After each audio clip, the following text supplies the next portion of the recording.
You're listening to the Overcast, sunshine on a cloudy day, part of the Oversoul Gaming channel.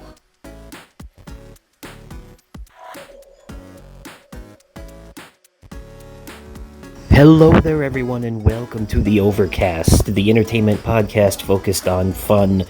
I am your host Justin aka Oversoul and my co-host is Nick aka the Vaping Fiend, and we're bringing you sunshine on a cloudy day. In the previous episode, we discussed the best games of every console generation, and we only got through generations 1 through 6.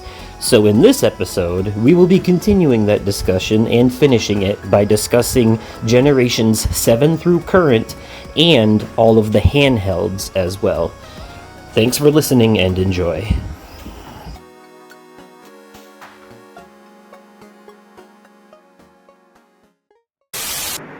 Pay no attention to that man behind the curtain! Alright, well, I'm sure we could spend decades talking about the 6th generation, especially the PS2. That old chunky boy had a lot to offer. But oh, abso-fucking-lutely it did. Time is of the essence, so we'll move on over into Gen 7, which is admittedly the time when I started taking gaming more seriously.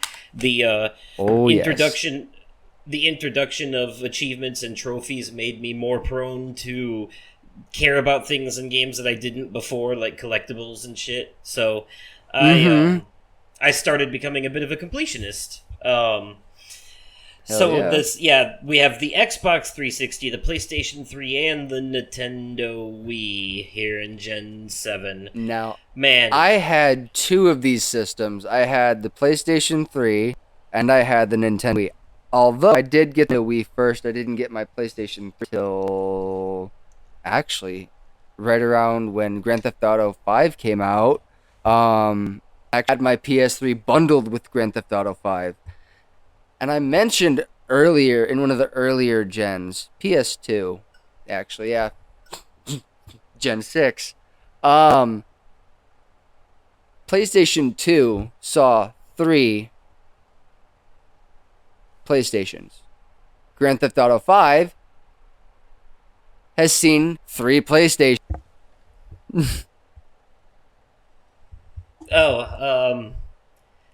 You said 3 PlayStations twice. So I think you meant to say the PS2 had 3 Grand Theft Auto games, and Grand Theft Auto 5 has been on 3 PlayStation systems. That. I had a moment. Right. I had a moment. And the PS3 also had Grand Theft Auto 4. It sure did. Had it before 5. The PS3 also had, might as well, since you started that, we'll talk about it, some of the most infamous, get it, infamous, PlayStation exclusives to ever hit the market, including Absolutely. Yes. Uncharted, infamous, Uncharted. Oh, I can't believe. Okay, like when I think God of War these days, I think PS3 for some reason. But truth be told, God of War actually started on the PS2, and somehow I missed that. It sure did. But the PS3 had the remasters of God of War 1 and 2, and I think that might have actually been one of the first remasters that was ever made. There was a PSP God of War game, too. Yes, and there was 2 of them, actually, Chains of Olympus and Ghost of Sparta, and they, too, got a remastered collection on the PS3. Yes, God of War Origins collection. And then we had God of War 3 and God of War Ascension on as well. Absolutely. So, a whole plethora of it. Basically every God of War game before the 2018 soft reboot was on the PS3, and then God of War 3 got remastered for PS4 down the line, and then of course Uncharted 1, 2, and 3. And what's funny is the first Uncharted game came out in, I want to say 2008, and PlayStation didn't introduce trophies until 2009. Xbox actually did it first, but this was the era of when game consoles started being connected to the internet, and therefore games could get patched. And this is when that shit started. And so Uncharted, the first one, was later patched to have trophies. So That was something they did with some, but not all of their old systems. You want to know a PS3 exclusive that's pretty much impossible to find a physical copy of anymore? What's that? Heavenly Sword. Oh, Heavenly Sword. I believe Yeah. it. You know The what? one One of my with Nariko? favorite. Yeah, you know what one of my favorite PlayStation 3 games was, and I wish that they would remaster this shit and tweak it a little bit to update it with the more updated roster. PlayStation All Stars Battle Royale. Oh, It's forget a basically remaster. I would just want a full-fledged sequel, to be honest. That fair enough. You're not wrong. Yeah, exactly. Yeah, no, yeah. So yeah, that would basically include like the updated roster and shit. Oh, But yeah. yeah, oh, dude, they could do so much. It's basically They could. PlayStation's version of Super Smash Brothers for the Nintendo. Yeah, admittedly not as good, but I still loved it though. I think the major caveat I think for a lot of people was that it was way easier because the only way you could kill people was with supers, and Smash Brothers was more about knocking them out of the ring. You know. Yeah, pretty much. So, but the idea was similar, and I love those cross brawlers. Not a huge fan of regular fighting games, you know, like Tekken, Mortal Kombat, Street Fighter, all that stuff. I do like to watch them, not so much play them. But that I could say that about a lot of game genres. Pretty much anything except for sports games, I like to watch, but not all Fair things enough. do I like to play. You know, Fair enough. You know, And then you let got someone games else do like, the hard work. Yeah, games like Mortal Kombat Well, 10. Mortal Kombat 10 came out on 9. That was PS4. That 9 was on the PS3. That's when they started their new franchise. Mortal Kombat 9. I had the complete edition with Freddy I want to Krueger. circle back there a second. Because I do say PlayStation All Stars. I got that's one of that game was on the Vita as well. I should mention. Was it? They had a Vita counterpart. Yep, I had both versions. Nice. The version I bought actually entitled me to a Vita download. Like it was Nice. So I bought the PS3 version. That's when they started introducing the cross-buy thing. You buy one, get the other for free. Nice. So, that was a thing with a lot of PS3 games, actually. Buy the PS3 version, get the Vita version for free. Okay. And then they did that with... that still goes on to this day for games that have PS5 and PS4 versions. Absolutely. And, you know what's crazy about that is that you can have both the PS5 and PS4 version installed separately on your PS5 of a game, and they both have separate save files and separate trophy lists, so you can double dip for the trophy hunters out there. Hell yeah. But PlayStation All Stars, I want to say, if they were to make a sequel, what's the dream roster, right? So obviously it'd have to have Aloy from Horizon. It'd have to have the updated Kratos from God of War, because right. So they do like a Link thing where, like in the new Smash Bros, he's got his Breath of the Wild costume. So new Kratos would be old with a beard and have his new and have an axe, the Leviathan axe. And let's see, you'd have what was the other updated Ratchet from Yeah. Rift Apart? What was the other? What was the other? It would have Rivet You would read be my a mind. character too. You read my mind. I forgot the other Lombax's name. Rivet. Yeah, she would be like Ratchet Shadow Fighter. You know, like as his you know, super or like, something. like the Dark Samus to his Samus. You know? Yes, exactly. Let's see. So she would be her own separate character, but she would basically be like a clone character of Ratchet. You know, Right. Let's see. What is another one? Well, they had Big Daddy in the first one, so I wonder if they could did. get something from BioShock Infinite. You know, like Maybe. if like one of the handymen or something. Yeah.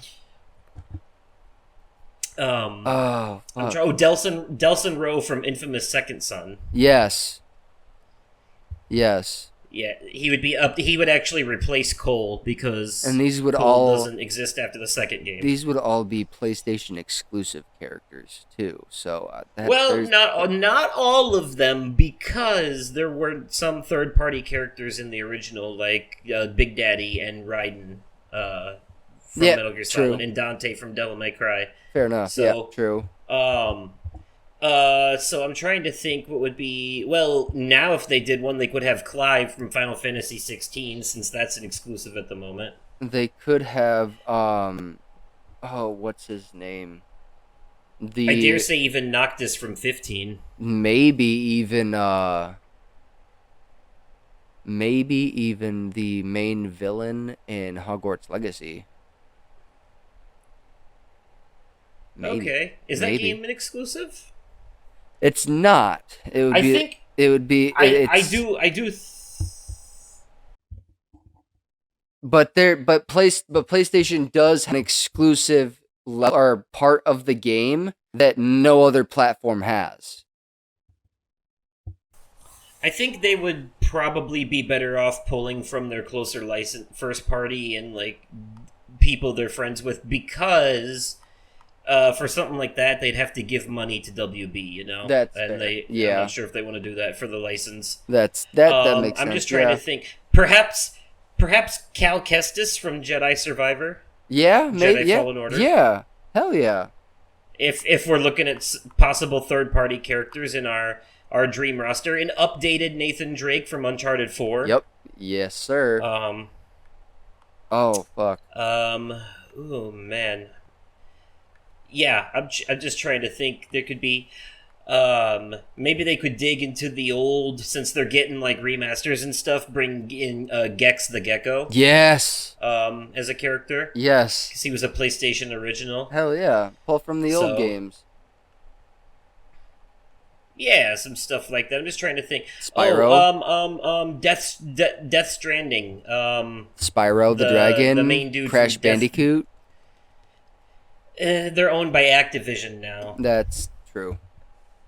And Activision is being bought by Xbox if all that shit goes through. So, true. Let's see. I'm thinking the main dude from Death Stranding would probably be one. Okay. I forget his name though. Norman Reedus' character. Yeah. And then they need a level based on PT, the playable teaser for that canceled Silent Hill game. Yes. It needs to be like one of the arenas. Yes. You know? Absolutely. And like Lisa the creepy ghost lady is a stage hazard in that one. Mm-hmm. You know? That would be something. I'm trying to think what else. They'd have to have a level based on Infamous Second Son. I'd like to see a level based in the Final Fantasy VII Remake world, but I don't expect to see Cloud or Sephiroth because they're already in Smash Bros. But maybe they could get Zack. They could even as a do. fighter, you know, they could even pull some characters from Final Fantasy 16. That's what I was saying earlier. Clive Rossfield, the main character from 16, and maybe Jill, maybe his sister Jill as well. Maybe, yeah. Well, stepsister, technically. Not to get too deep into it, but what she are you is doing, technically stepbro? his stepsister. Because they adopted her, his family, and when they meet again in later life and they're both adults and stuff, there is some romantic tension between them, and it's weird on account of her almost basically being his sister. And I was like, I realize that this is basically just like Final Fantasy presents Game of Thrones, but did they really have to go that far? Right. Anyways, though, because I mean, it's no secret that so this goes without saying. I'm gonna veer off for a brief second. It's no secret that Cersei was sleeping with her brother Jaime Lannister. It's no secret. No secret. Yeah. This is different, though. I guess they don't really. I guess they didn't. It was. This does take place in medieval times, but still. Yeah. It definitely gives off a Game of Thrones vibe. I will say this, though, like, as much as it does, there are some moments where the Final Fantasy parts of it start to leak in, and it does start to feel kind of anime, but not in, like, the cartoony anime way that we're used to from the other ones. It's definitely more of, like, a dark and serious thing. It's just that, like, it's got... Oh, yeah, absolutely. You got the almost big kaiju like fights and the almost like Cowboy Bebop, kind of dark, or even yeah, I could say Death something like Note. that. Death Note. It's Even. just because it's like it's funny because it's a bit of a tone shift. Because one minute it's like my lord, my lady, sword fights and duels, and shit like that, and and like knights in shining armor and shit. And then the next minute, people are like floating in the air and bashing into each other with giant colored orbs, Dragon Ball Z style. So, Yup. yeah, I fucking love it. But anyways, I'm getting way ahead of myself. That's a PS5 game. But yeah, still on the PS3. So many great memories on this one. I like to point out a few of them. They did a Twisted Metal game on the PS3, which the game itself was ultimately disappointing. But a lot of the good memories I have from it is when people used to come over and play the game with me. I think you'll remember this. Hi. And yes, I do. I remember that very well. You and several people. I think we actually had enough for like 4-player destruction. Honestly, bro, you are the reason behind my love for Twisted Metal. You introduced me to it. So this so yeah, and we played, multiplayer deathmatch and shit like that. And I distinctly remember this being one of the few PS3 games where you could pull up the XMB, that's what they called it back then, the cross media bar, and you could play your own music. And I had a playlist dedicated specifically to that game. Hell yeah. Yes. And I can't remember if we could do that with PlayStation All-Stars or not as well, but I do remember a game called Beat Hazard Ultra, where the game was actually dependent on the music on your hard drive to play. It was like a twin stick shooter where you'd shoot these incoming enemies and obstacles to the beat of whatever song you chose to play. It was like reminded me of Audio Surf, which I haven't talked about because we didn't cover PC in any of this, and I'll set aside a little bit for it. But as far as like that goes, if there's one game that comes to mind immediately when I think of PC exclusives, it's Audio Surf, and that was another game that let you do shit based off the music on your hard drive. I want to reminisce about the hardware for the PlayStation 3 real quick. So there's one you mean thing the that alien ass cell architecture stuff that made it hard for third-party developers to make games?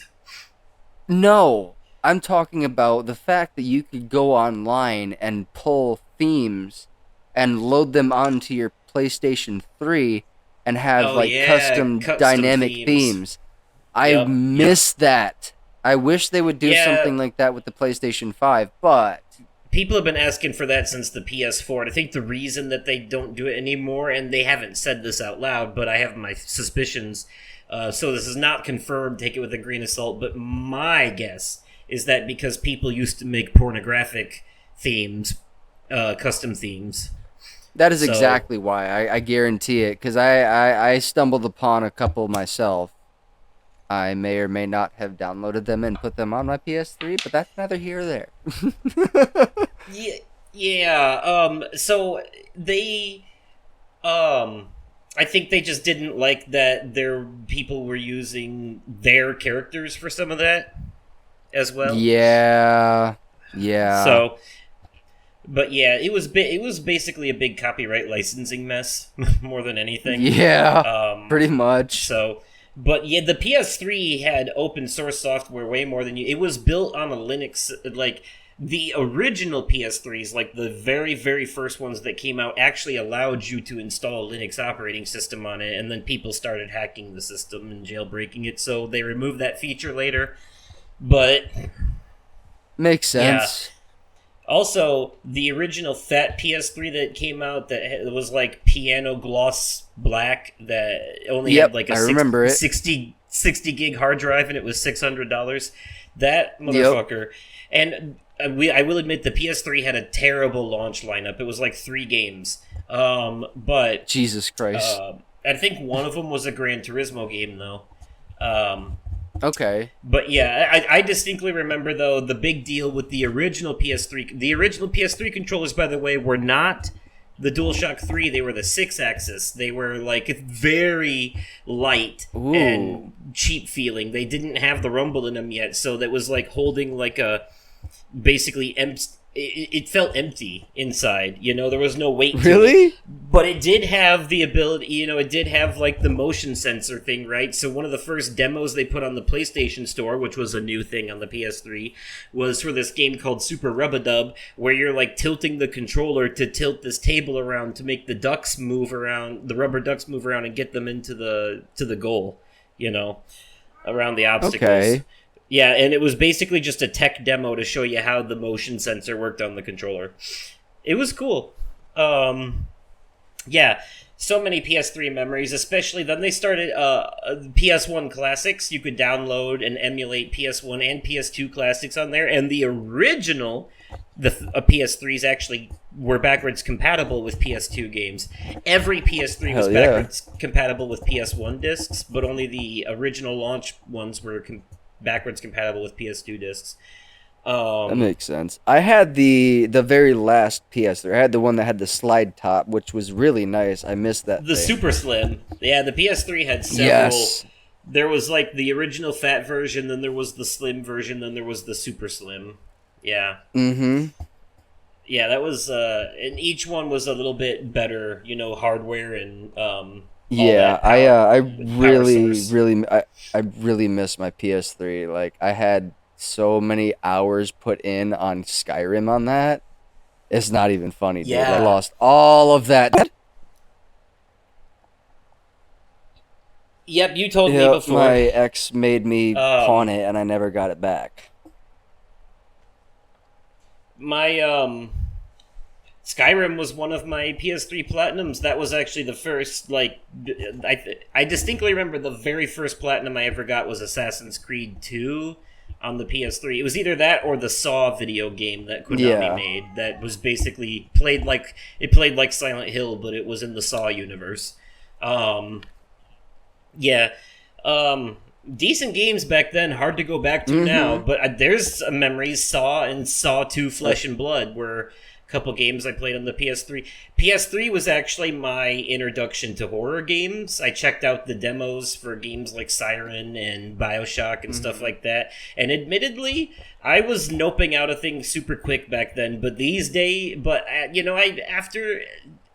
just out of morbid curiosity and also because I started watching a bunch of horror movies around that time, that's when the Saw franchise was at its peak and shit like that. So I eventually just kind of powered through it, and I was like, ooh, I like horror games. Well, I have a love-hate relationship with them, like Batman and the Joker, but it works. I'm in a toxic relationship with horror games, just so you know. What one of my favorite games was? Red Dead Redemption. Yep, that was a PS3 game as well. I never did finish it, but, it was one of those games where I had the ending spoiled for me and kind of lost my motivation to go back.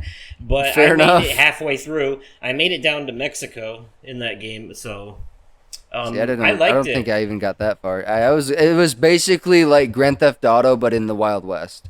Grand Theft Mammal. Pretty much. Yeah. I got the trophy for tying up a lady and putting her on the train tracks and watching her get run over. Oh, jeez. Yeah, that's an actual trophy thing. For murdering somebody. Yeah, sometimes games make you do things. There's an achievement / trophy in Lollipop Chainsaw for looking up the character's skirt. And should I say unaliving? So, here's the thing, right? So, that achievement trophy I just mentioned in Lollipop Chainsaw, another PS3 and 360 game, by the way, which was a really really fun game with Tara Strong playing the main character. I regret never playing that game because I would totally play that now. So the thing about that game is, because it's not scary or nothing. It's just like really over the top. You literally run around killing zombies with a chainsaw as a cheerleader, and it's like very goofy, stickers and unicorns type shit. It's very Uh, um, I regret yeah. not playing it. But what's funny about it is that there's a trophy slash achievement in that game for looking up the character's skirt, and there are two people who get these trophies, right? One is the legitimate trophy slash achievement hunters that are trying to get 100% in the game, so they're gonna have to do it anyways. And two is the people who do it because they are being perverted, and so they're not expecting a trophy or achievement to pop, and then it does, and now it's forever on their profile, so people know what they did in that game. The trophy is there to call them out. So Giggity. if you look at someone's trophy or achievement list and they have that on it, and they don't have a complete list, that means they were being naughty. But if they have a complete full list, then that means that they were being legit. So it's a shame trophy. It's a shame trophy, and it's not really the only is. one. It's not the only one. There are actually a lot of games that do shit like that. Yes. It's kind of funny, actually. But yeah, holy shit. And looking at the 360, the Xbox 360. That's when Fable came in. Fable and Fable 2. Or no, Fable, not Fable. Fable 2 and Fable 3. The first Fable was... They did a remaster of the first Fable on the 360, called it the Anniversary Collection. And then several Halo games, I want to say from 3 all the way to 4, which sounds crazy, but there was actually 3, Reach, ODST, and 4. So there was 4 of them. And they also...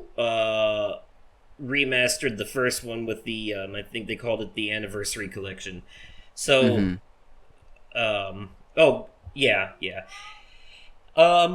Gears of War got its start on the 360, which I played through the first one with, I want to say, Kyle, actually. And I remember him and his good friend Ryan. You remember him. They were big fans of that franchise. They played through all of the games together. There was 1, 2, 3, and Judgment on the 360. So, big, hunky, testosterone games where you're playing as dudes who, like, have fucking watermelon-sized biceps because they eat steroids for breakfast and fucking the heads of punks for dinner, you know? And, you know, they can fucking smash a cantaloupe with their bare hands. You know, they got the big guns and the blah, blah, blah, blah, and when they're walking, it goes thump, thump, thump, thump, you know, and everything's brown and gray. It's, you know, it was in that era. It was in the era of the game where every game was brown. You know, like every game had a brown color palette, including Red Dead Redemption. Yep. But yeah, no. I played but they're the hidden gems for me on the Xbox 360 was actually they had a few JRPGs I don't think people knew about. They had Lost Odyssey. I didn't get any time with the Xbox 360. I never had an Xbox 360. I did. That's why I'm talking about it. Fair enough. Lost Odyssey, which a lot of people say was a better Final Fantasy than Final Fantasy 13. It was good. It was good. It's in that vein of it feels it's a turn-based JRPG, but it's got a much more serious tone to it. Yeah. And graphics. But there was also a few others like The Last Remnant and Blue Dragon. Some stuff like that. I'm trying to think. The Crackdown games were on the Xbox, but I never really played those. And I played a bunch of third-party stuff on there. I know I mostly just played the exclusives on it, but after a while, I kind of had a slightly decent collection for the 360. Oh yeah. I have the original arcade one that had like a 120 gig hard drive, and it's a big chunky white one. And came with the Xbox arcade disc and all that. It still works. Nice. The disc tray is weird. You have to like have a disc in it already in order for it to behave and pop out. And then you got to put the next disc in there quickly or else it'll close, and then you got to fight to get it open again. But outside of that, it works just fine. Never red ringed, weirdly enough. Nice. But yeah, that was a hell of a time. And then the Nintendo Wii, man, Oh, dude. this was the innovative one. They did the motion controls, and I guess we should probably, if we're going to talk about the Nintendo Wii's motion controls, we should probably talk about also how the PS3 stole the idea with the PlayStation Move controllers later down the line. Before we move on to the Wii, I did want to mention a couple more PlayStation games. How could we forget Okay. Heavy Rain and Oh, Beyond Two yes! Souls? Beyond Two That's Souls. right. You know, 'cause I sometimes I love forget me a good because of the choice place. PS4. Mm-hmm. I love forget me because of a the good PS4 choice-based game. Yeah, the PS4 Yeah, I do exclusive, too. which was No, I mean the remasters. I forget because of the Oh, remasters, yeah, the remasters. sometimes when Yeah. they originally came out. Yep. Like, I Yeah, sometimes it- forget that GTA 5 was a PS3 release originally. Mm-hmm. Yep. I had it bundled with mine. But yeah, that's right, Heavy Rain, and that was another platinum for me, so I should not have forgotten that one. Oh, speaking of God of War, Dante's Inferno, that was a PS3 and 360 game. It played just like God of War, but it followed the story of Dante, the Divine Odyssey or the Divine Comedy or whatever the fuck it's called, where Okay. he's trying to save his wife's soul from hell, and you go through the 9 layers of hell and fight a boss on each one. You know, so you deal with the layer of greed, the layer of lust, the layer of all that. Yeah. It's it's one of those. If you like God of War, then you'd like this game. Is what it is. Okay. I guess I should talk about Devil May Cry as well, because those games got their start on the PS2, but they eventually came to the PS3 as a remastered collection, and again later on the PS4. And Devil May Cry Can't 4 forget- was originally a PS4 exclusive. Mass Effect. Can't forget Mass Effect. Which, They- by the way, the first Mass Effect was actually an Xbox 360 exclusive, and then Mass Effect 2... Really? Yeah, Mass Effect 2 on the PS3 had like a digital comic that told the story of the first game and let you make important choices that would carry over. And so 2 and 3 were on the Okay. PS3, but later the first game did get ported to the PS3 as well. Same for Yeah, 'cause BioShock. I was gonna say- The first BioShock was an Xbox 360 exclusive and then later came to the PS3. I was gonna say because I had a box collection. I had a box PS collection of. Box collection for Mass Effect. Yes. Yeah, it was the trilogy pack. It was the trilogy. It was a trilogy pack for. Came Mass out Effect. after they ported the first game, but now they have the Legacy collection on the PS4, so that's Yes, they the way do. to go. That's the way. That is the Absolutely. absolute definitive version of those games at this point. Absolutely. But yeah. Oh, can't forget Metal Gear Solid 4, which it was like one of the biggest PS4 or PS3 exclusives. Also, Well, there was well a known. lot of good games on PlayStation 3. Also Hamster well Ball. known for having some of the longest cutscenes in video game history. Yes. Hamster Hamster Ball. a 30-minute cutscene at one point. But yeah, they had and Hamster Ball. Can't forget about that. They don't. Nope. That was basically like based off of Super Monkey Ball. I love that shit. Oh, and How did we forget about Super Monkey Ball when we were in the GameCube era? Well, Super 'Cause Monkey Ball's been all over Nintendo. You're not wrong. I mean, that's And the first time I ever played it, now though. too. Yeah. Other platforms now too. Mhm. But speaking of Metal Gear Solid, one of the most popular PlayStation franchises in history. Yeah, because the first one came out on the PS1, and then the others were on the PS2.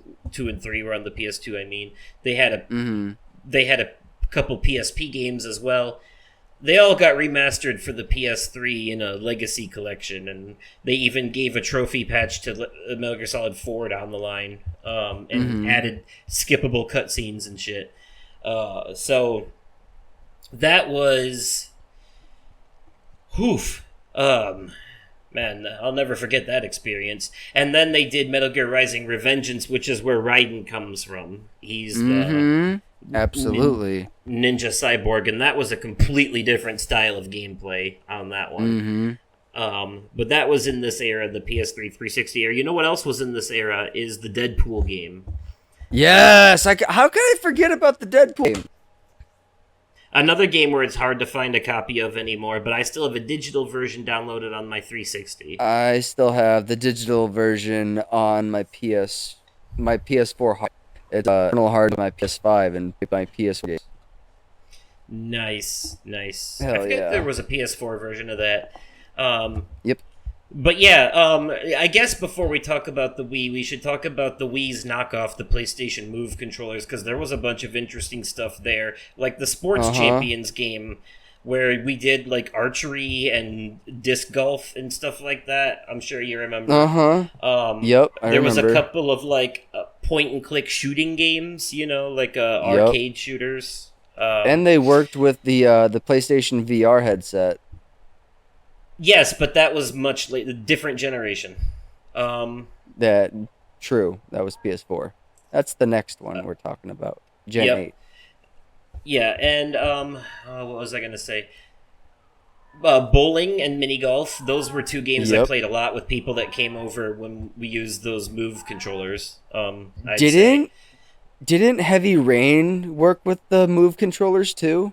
Yep, they patched in support for that, but you also needed the little joystick controller too. It was sold separately. So. Yep. But I remember buying my Move controllers with a bundle that came with the PlayStation Eye and the controllers. And then speaking of the PlayStation Eye, yeah, because you needed it for the Move controllers. But then remember also how there was an app that worked with that where you could take pictures and do funny shit with the I remember camera and stuff. That was crazy. And then, of course, PS3 had PlayStation Home, that virtual space. I think we talked about it earlier, but yeah, we did. But yeah, I miss that so much because I remember going to places like every time. Yeah, and I had a pretty decent house in that game too. I had like a beachside house, and I had a lot of costumes. Nice. And I remember every time a new game came out, they'd add like a new area to it. It was insane. Yep. Hell yeah. I miss it. I hope we get a new one. Honestly, if there's any system I could go back and get again and be able to play the games that I was playing when I had it, it would be the PlayStation 3, specifically for PlayStation Home, PlayStation All-Stars Battle Royale, and Red Dead Redemption. Well, PlayStation Home doesn't work anymore, so that shit got shut down ages ago. Yeah, fair, but you know what I mean. Take your time. Give me a time machine. Call me Marty McFly. Right, yeah, in that scenario, sure. But yeah, so yeah, now let's talk about the Nintendo Wii, which had Super Smash Bros. Brawl, which, controversial opinion, but this is actually my favorite of all the Smash Bros, and I will tell you why. I know everyone else's answer is Melee, but I will tell you why mine is Brawl. It's the only one with an actual story mode.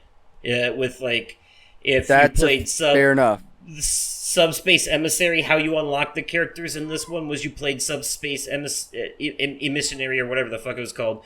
It was the single player campaign, but you could play it with two people too if you wanted. But yeah, you'd play through that, and you would unlock the characters as you play through a story that's happening. Like an actual cutscenes. And there was no dialogue. None of these characters talked. It was all done through visuals, but you got what was going on.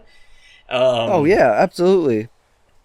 That's why I liked it. The Nintendo Wii is also the first time I played Mario Kart.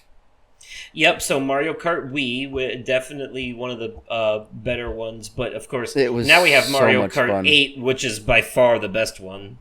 Absolutely. Yes. Which was on the Wii U originally, which we'll get to soon. But it was also but now it's on the Nintendo Switch. Yeah.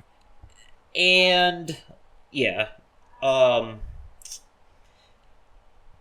I'm trying to think what else was on the Nintendo Wii. There was a lot of games on the. Oh, Mario Party 9 and 10, Yep. which admittedly aren't among the better of the Mario parties, but they were fun to play with others.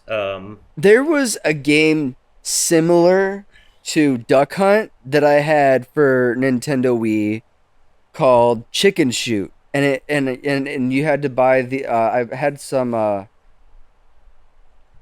Namco or Nyko knockoff uh, gun attachments for the Wiimote, so that I could like sit there and like shoot the chickens that were on the screen.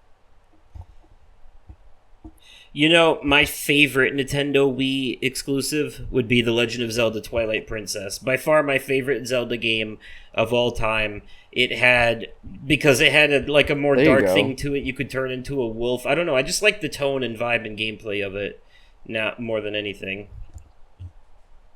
Oh, absolutely. Yeah, no, I one of my favorite games that I had for Nintendo Wii was it was a Monster Jam game, but I don't remember the name of the title itself. But it was a Monster Jam game. But what you could do is you could basically play skee ball with the monster trucks, and I would find myself doing that all the fucking time. And I'm like, Of course, Xenoblade Chronicles was another. Which is very rare and hard to find now because of its popularity. oh, I believe it. But that was a exclusive for the Wii, big open world JRPG game. And Shulk from Xenoblade Chronicles became a fighter in Smash Bros. Later, and Super Mario Galaxy 1 and 2 were both on the Nintendo Wii as well. Big ones. As well as Super Paper Mario, which, by the way, I regret not mentioning Paper Mario for Nintendo 64 because that is a big one. I had Paper Mario for the Nintendo Wii. Super Paper Mario. Did you know, by the way, speaking of Mario RPGs, because that's what Paper Mario is, it was a turn-based RPG. Yes.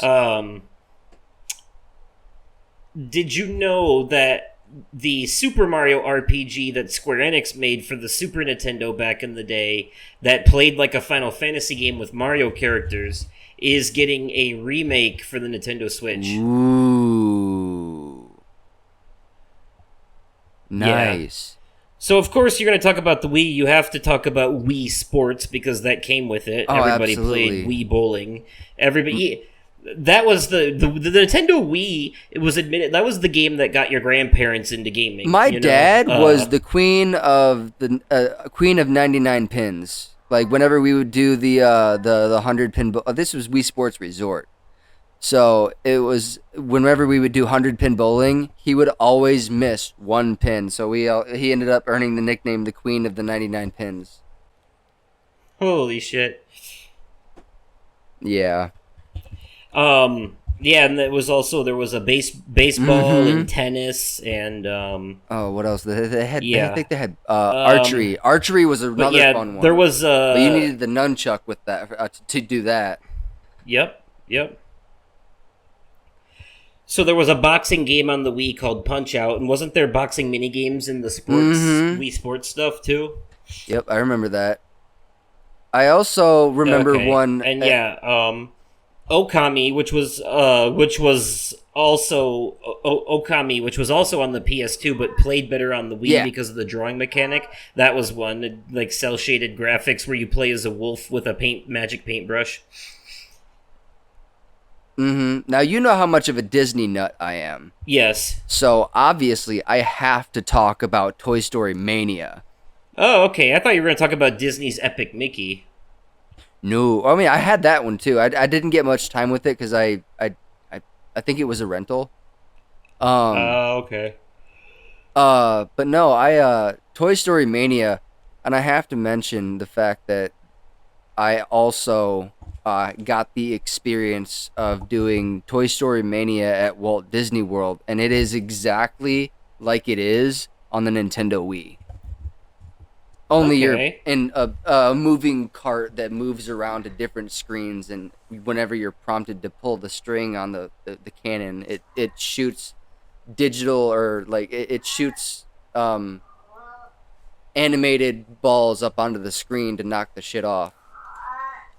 I tend to forget that the Nintendo Wii had its own fair share of remasters as well. You could say New Super Mario Brothers was a remake, technically. Yep. Donkey Kong Country Returns would have been a remake of the original Yep. Donkey Kong Country.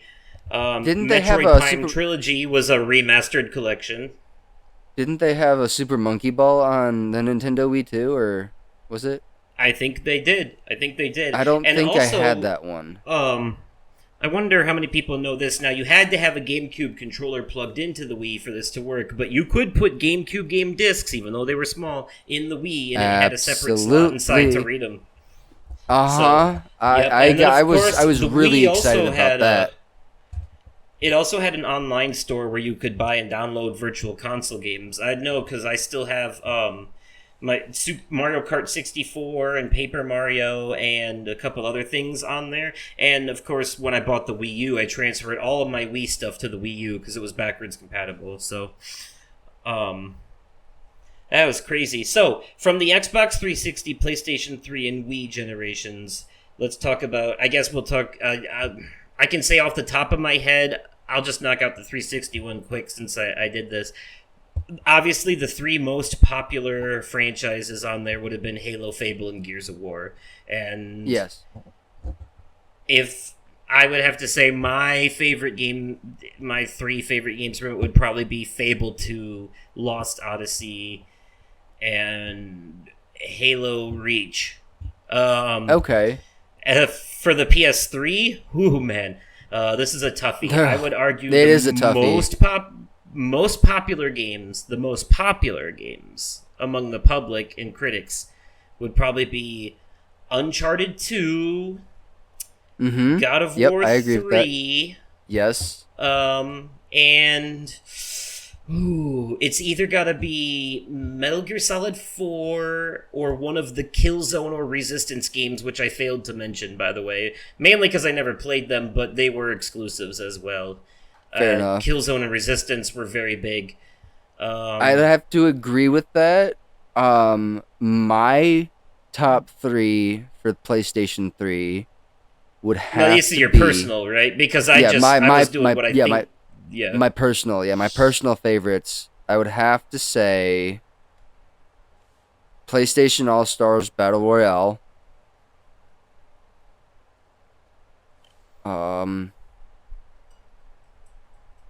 Red Dead Redemption. Shit. The Last of Us. The Last of Us started on the PS3. The Last of Us did start on the PS3. You're right. So that's probably among the most popular for sure. That was its original absolutely. Home. Yeah. 720p, 30 frames back then still looked good.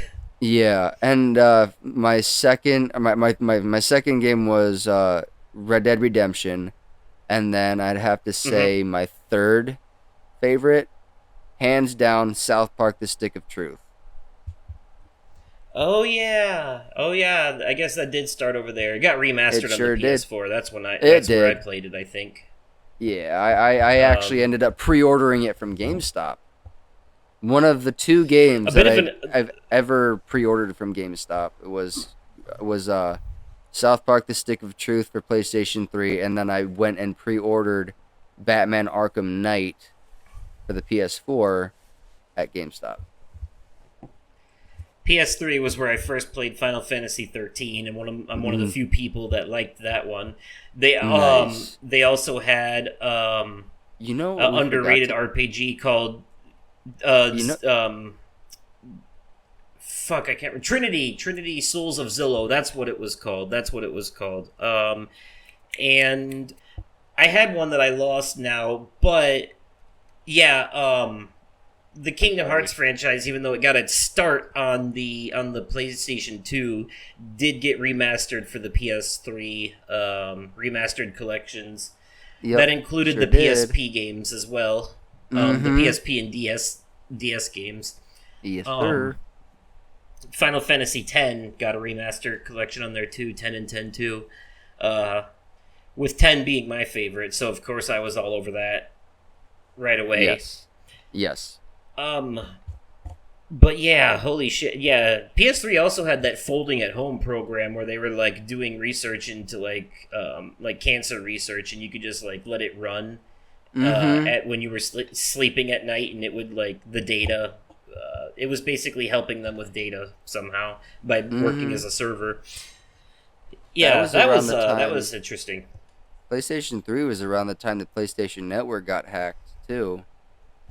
That was in 2012. It was down for a while, but they got it all taken care of, and they made good on what happened. They sure PlayStation did. Plus also saw it start on PS3, and back then the free games used to include a PS3 game, a PS1 classic, and a PSP mini, Mhm. which were also playable on the PS3 as well. Hell yeah. So now you get I want to say a PS5 game and two PS4 games, which Yep. is usually about right. So every Yeah. once in a while they'll throw in like a bonus, like a VR game or something, you know. Yep. Um, so yeah, um, wow, okay. So you said PlayStation All Stars, Red Dead Redemption, and what else? South Park Stick of Truth. That's right. That's right. So for me, it would probably be All Stars, Uncharted 2, and God, what did I play a lot of on the PS3? Trying to think. I'm trying not to put like remastered collections and shit on here because they already had their moment on their original systems. I gotta So replace. I gotta replace Red Dead unless it Redemption. was my first time, unless I it was gotta. my first time. I gotta replace Red Dead Redemption with Bioshock Infinite.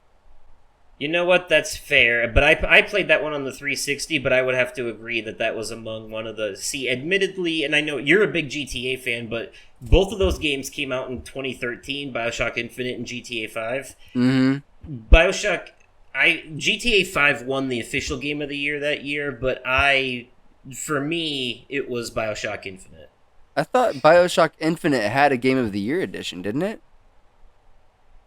Yeah, but Game of the Year editions just mean that literally anybody can just slap that label on a game. You know, it Fair doesn't enough. actually mean anything.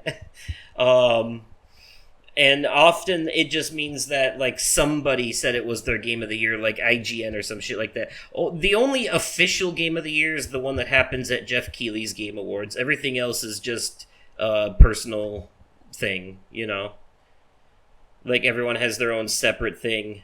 It's Mm-hmm. like how a movie can win an Oscar, but it can also win an Emmy and a Golden Globe. Fair You know? enough. Yeah. So, but the Oscar is by far considered the most important one Yeah. for movies anyway. Mm-hmm. Emmys are for TV shows. Yeah. Golden Globes are for both. But it looks like Mm-hmm. Emmys do some movie stuff now too, which is weird. But Made anyways, for probably and like let's- made for TV movies or something. You know what? That's fair. Yeah, yeah. Like streaming service stuff. Okay, so Yeah. the Wii. What would have been the most popular titles on there? I guess Smash I'd Brothers have Brawl is Smash probably Brothers up Brawl, there. Mario Kart Wii, Yeah, that's definitely probably one of the most popular ones. And and then, and then I know it came with the system, but yeah, Wii Wii Sports. Sports. Yeah, Wii Sports was probably super popular because everybody and their mother and their grandmother played that shit because it was Yeah. family fun, you know. So that was okay. So those were the popular ones. Now Yes. for my favorite ones. Also Smash Brothers Brawl, Legend of Zelda Twilight Princess, and yeah, I guess I'll go with Mario Kart Wii. Yeah, all right. Yeah. By for the way, do you me- remember Fortune Street? It was like a board game that had like Mario and Dragon Quest characters, and it was No, like I kind of like don't. Monopoly. No, I don't. It was crazy. Are you sure? I thought we used to play that all the time on the because I homebrewed my Wii. Remember? Do you remember when I homebrewed the Wii after they shut the network down? And I remember, plugged in yeah. an external hard drive to it and put a bunch of games on it. Hell yeah. No, I don't remember that one. But for me, for the Nintendo Wii, it would have to be my personal favorites would be Mario Kart Wii, Rayman Raving Rabbids. Okay. I know we didn't talk about that one, but that one was fun too. And Toy Story Mania. Okay. All right. So now we're in the 8th generation, which has a lot to offer. So we have 2 Nintendo systems in the 8th generation, technically. Yes. The Wii U and the Nintendo Switch is still Nintendo's current console, but they came out like pretty early in the game, so they were still considered the 8th generation. Because it came out in 2017. So, but the Wii U came out in 2012, and then the PS4 and the Xbox One both came out in 2013. Yep. So that's where we are now. The Wii U, Nintendo Switch, PS4, Xbox One. Now, the Xbox One is the shortest discussion here, I think, so I'll knock that one out of the way super quick because I had one, but I didn't get one until much later in life as like a... it was actually bought for me as a Christmas gift combined by my family for my YouTube channel, and also because Ryan wanted to see me do let's plays of Cuphead, and it was exclusive at that point. Nice. So, which I did. I did do some of it. I definitely gave up on it, but I did some of it. My daughter loves the show on Netflix. But the Xbox One did have a bunch of exclusives: Rise, Son of Rome, Gears of War 4 and 5. They remastered some of their old stuff. Halo Master Chief Collection, shit like that. It was backwards compatible with a bunch of 360 games. Not right away, but they added them as time went on. Let's see. Recore was an exclusive on there that I liked. If I'm being honest. But there are games on there. Quantum Break from the makers of Alan Wake was one that I enjoyed as well. But truth be told, the Xbox One had a pretty rough launch because they kind of shot themselves in the foot during their E3 conference. I remember that. It ended up working in PlayStation's favor, and the PS4 ended up selling like hotcakes. It was the most... Not the highest selling console of all time, but it was the highest selling console of that generation by a large margin. Yeah. So yeah, the poor Xbox One just didn't get its time in the limelight. The newer systems definitely are, but that one it just didn't work out. And a lot of exclusives they were planning on making, like Scalebound, just ended up getting canceled. Mm-hmm. So but it had stuff that I liked on it. That I can't lie about that. Let's talk about the Nintendo Wii real quick too, because that one is also kind of like Nintendo's black sheep. That's why they put the Switch out so quickly. The Wii U. The Wii U was. I mean, I liked it. I didn't hate it, but it was definitely a The controller was bulky. Yeah, I know I said that Mario Party 9 and 10 were on the Wii, but it was actually 8 and 9. 10 was the one that was on the Wii U. Okay, yeah. So I remember that. And then there was a Super Smash Bros. Game on the Wii U, and it had a companion game on the 3DS. They were literally basically the same game, just with some different levels. So it was just called Super Smash Bros. U. They did that with the Wii U. They just started like re-releasing all their games and slapping U at the end of it, like New Super Mario Brothers U. I remember. Yep, I remember. Yep.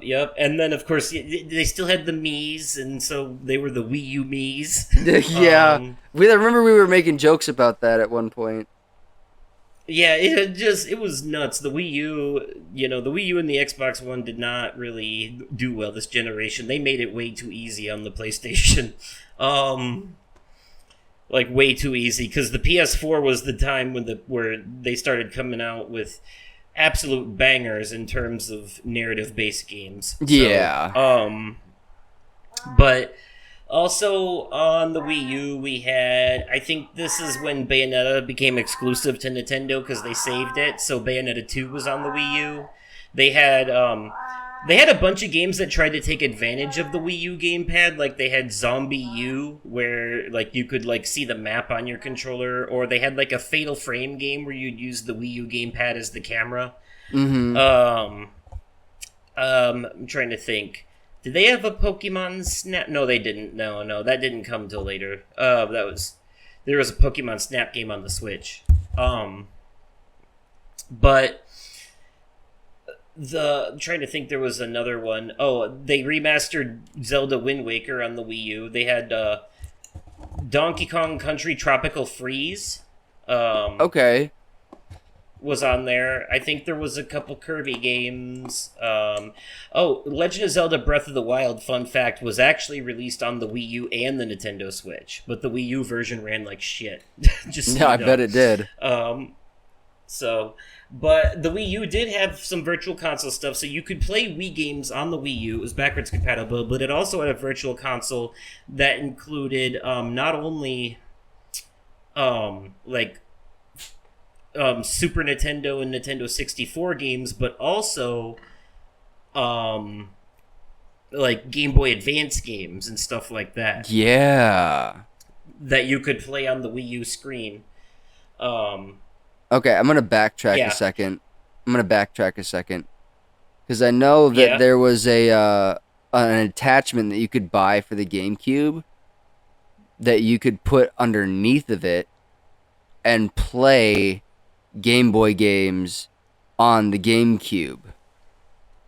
Oh yeah. Yep, on your TV. Like Game Boy Color games. Absolutely, and Game Boy Advance. That. Yeah, it was. I had think it. The it Nintendo was, 60. If I remember correctly, the N64 had something similar. Okay. Yeah, the Nintendo 64 had something similar.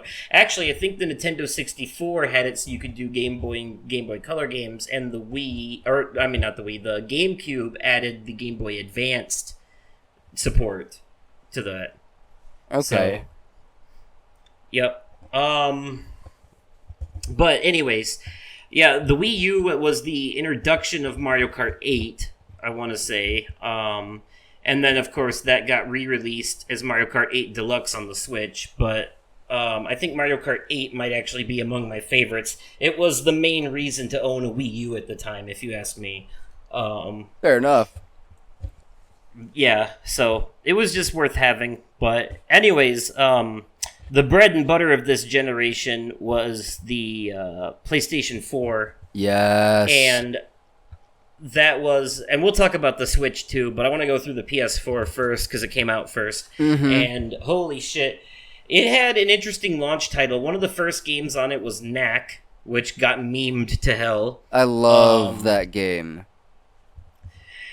And Assassin's Creed 4 Black Flag was actually my launch title for the PS4. And I remember this was one of the first times I actually bought a console on launch day at the midnight release. It was at Best Buy. Infamous I was Second in line for it. Yeah. Oh, yeah, that's right. I remember that. Infamous Second Son was a super early release. It wasn't a launch release, but it was early in. So I remember PlayStation Plus members actually started with two games, Contrast and Resogun. That was what they were called. You know, another fun one? PlayStation Network games. Super underground game, I think, at least. You and I did a Let's Play of it way back when, of Towerfall Ascension. Oh, yep. Towerfall Ascension, I remember that. That was so much fun. That was a fun one. Hell yeah, it was. We actually played that. We played that multiplayer with other people. Mm-hmm. We sure did. But yeah, I remember specifically you and I did a Let's Play at one point. think it might Yep, be we here on also your played might be on your YouTube channel. Rocket League. We also played Rocket League. We sure did.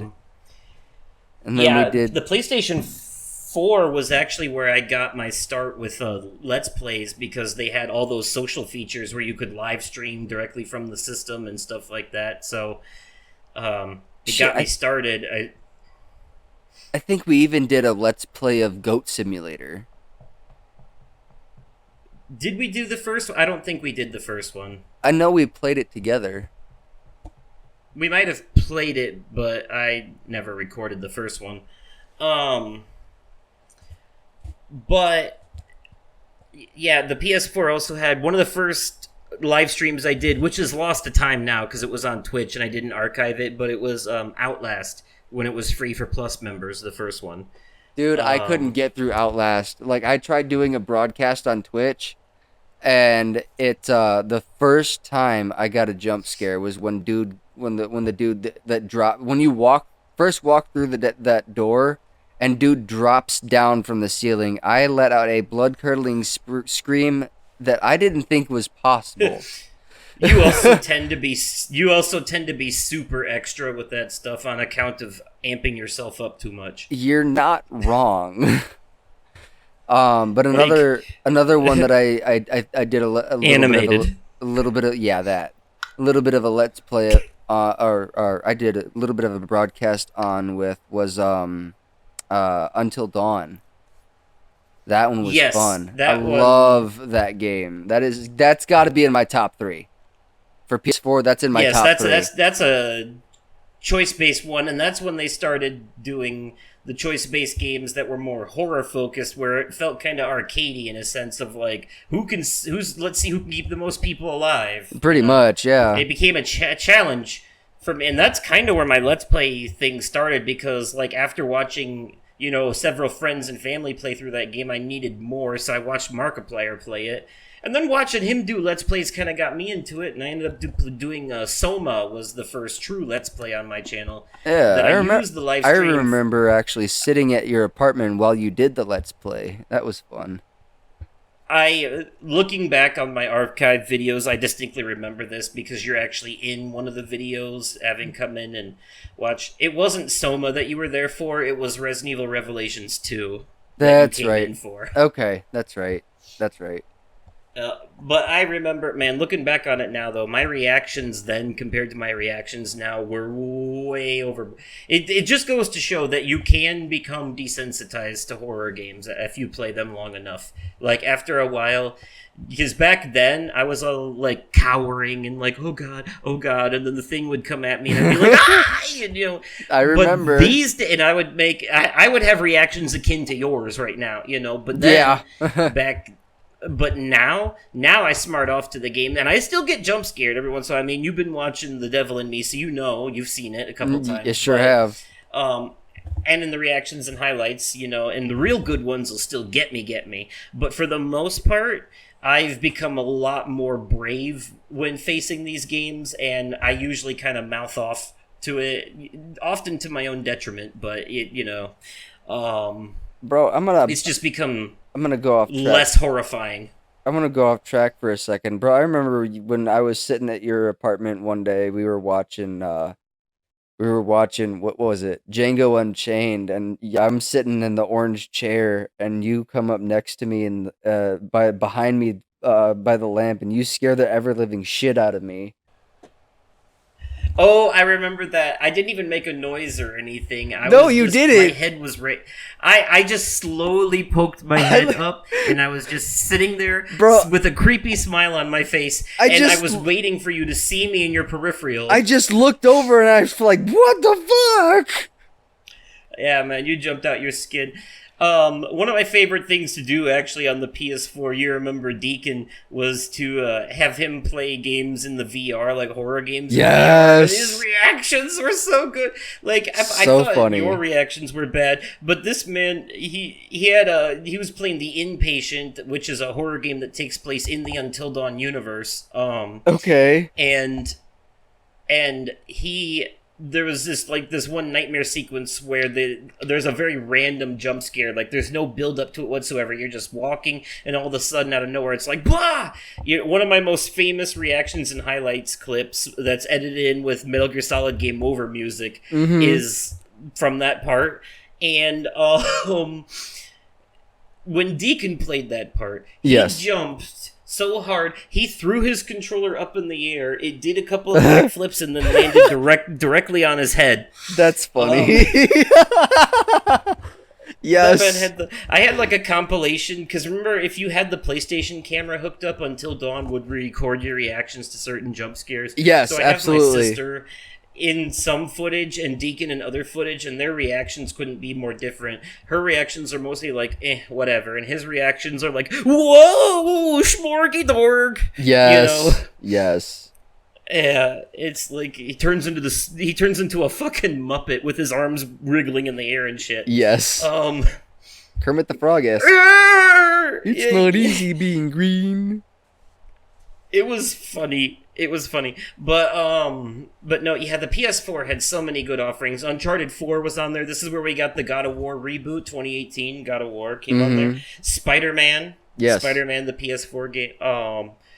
It came with the Playroom, which was like Astro's not Astro's Playroom, Astro's Play something. I don't know, whatever the camera was. Yeah. When you did the game with the camera. Yeah.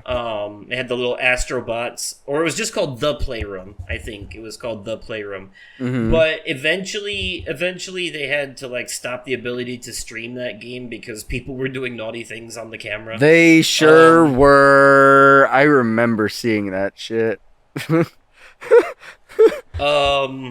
Yeah. Crazy nonsense. Uh-huh. Eventually, after a while, they started adding PS2 classics to the PlayStation Store on the PS4, fully, like not full remasters, but they're spit shined a little bit, and they had trophy support and stuff like that. So, like Twisted Metal Black was one of them that they threw on there. I remember. Star Wars Bounty Hunter was one. But yeah, let's see, the Ratchet and Clank reboot that came out along the movie was a PS4 game. Play the game based on the movie based on the game. Horizon Zero Dawn got its start on the PS4. Sure did. An exclusive. We had Little Big Planet 3. Oh, yeah, sure did. Yeah, I love that game. By the way, we should have talked about Little Big Planet on the PS3 because holy shit. Right? How did we miss that? I think I spent, actually, Little Big Planet 2 is probably the game I played the most with my brother and sister. Yeah, I remember. Back in the day. And they had their own Mario Kart, Little Big Planet Karting, and Mod Nation Racers. Yeah. That was probably another one we played a lot of. Yeah. There was also a Mod Nation Racers game on the Vita. Nice. As well. But yeah.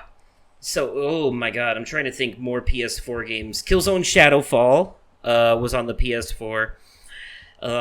Holy shit. There's a lot of them. There was one that Journey was a PS3 game, but there was a PS4 version. I remember that. There was a game that that Ryan and Spencer talked about on Fortress of Nerditude, their most recent episode. Middle Earth: Shadow of Mordor, which made its debut on the PS4. That's true. That was also on the Xbox. I was trying to think of exclusives more, but yeah, we can talk third-party games too. Like Assassin's Creed saw 4 Unity and Syndicate in this time, and out of all of them, my favorite was Syndicate because it played like a Batman Arkham game. Yeah.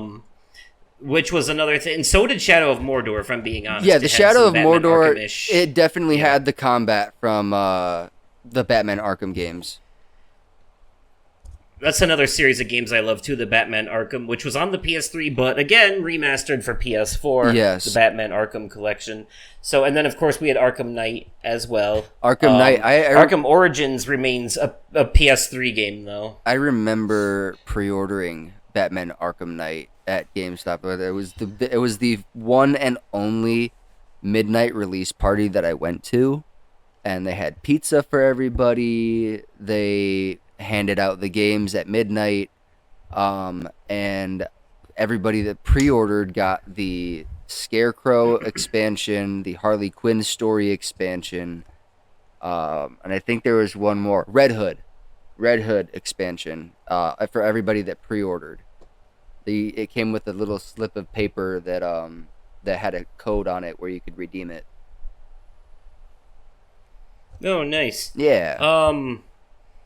Arkham City still remains my favorite in that franchise. Oh, It had yeah. the Catwoman DLC too. Mm-hmm. Some of the best side stories for the villains and stuff as well. Mm-hmm. But yeah. Oh man, there were so many PS4 games, and then you thinking of like PlayStation Network, Yeah. digital indie titles as well.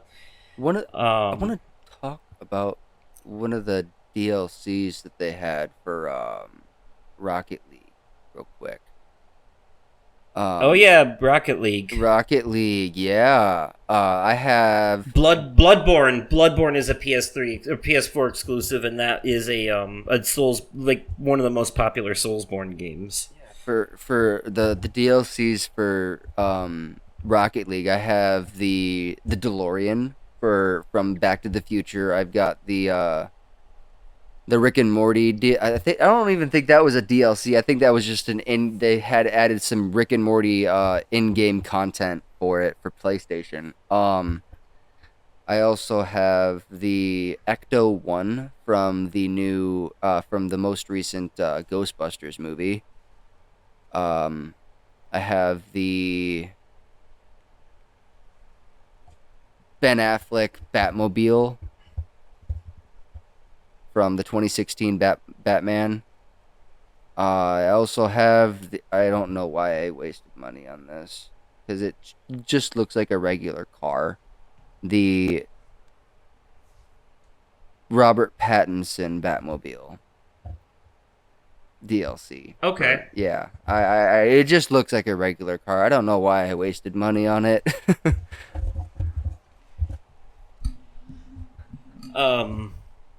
So, for the sake of time, quick fire here. I'm going down a list of ones that we haven't mentioned. Yeah, I mentioned Bloodborne, God of War, Spider-Man, but the PS4 and to some extent the Xbox One as well also saw The Witcher 3, Red Dead Redemption 2, The Last of Us Part 2, Yes. Nier Automata, Mm-hmm.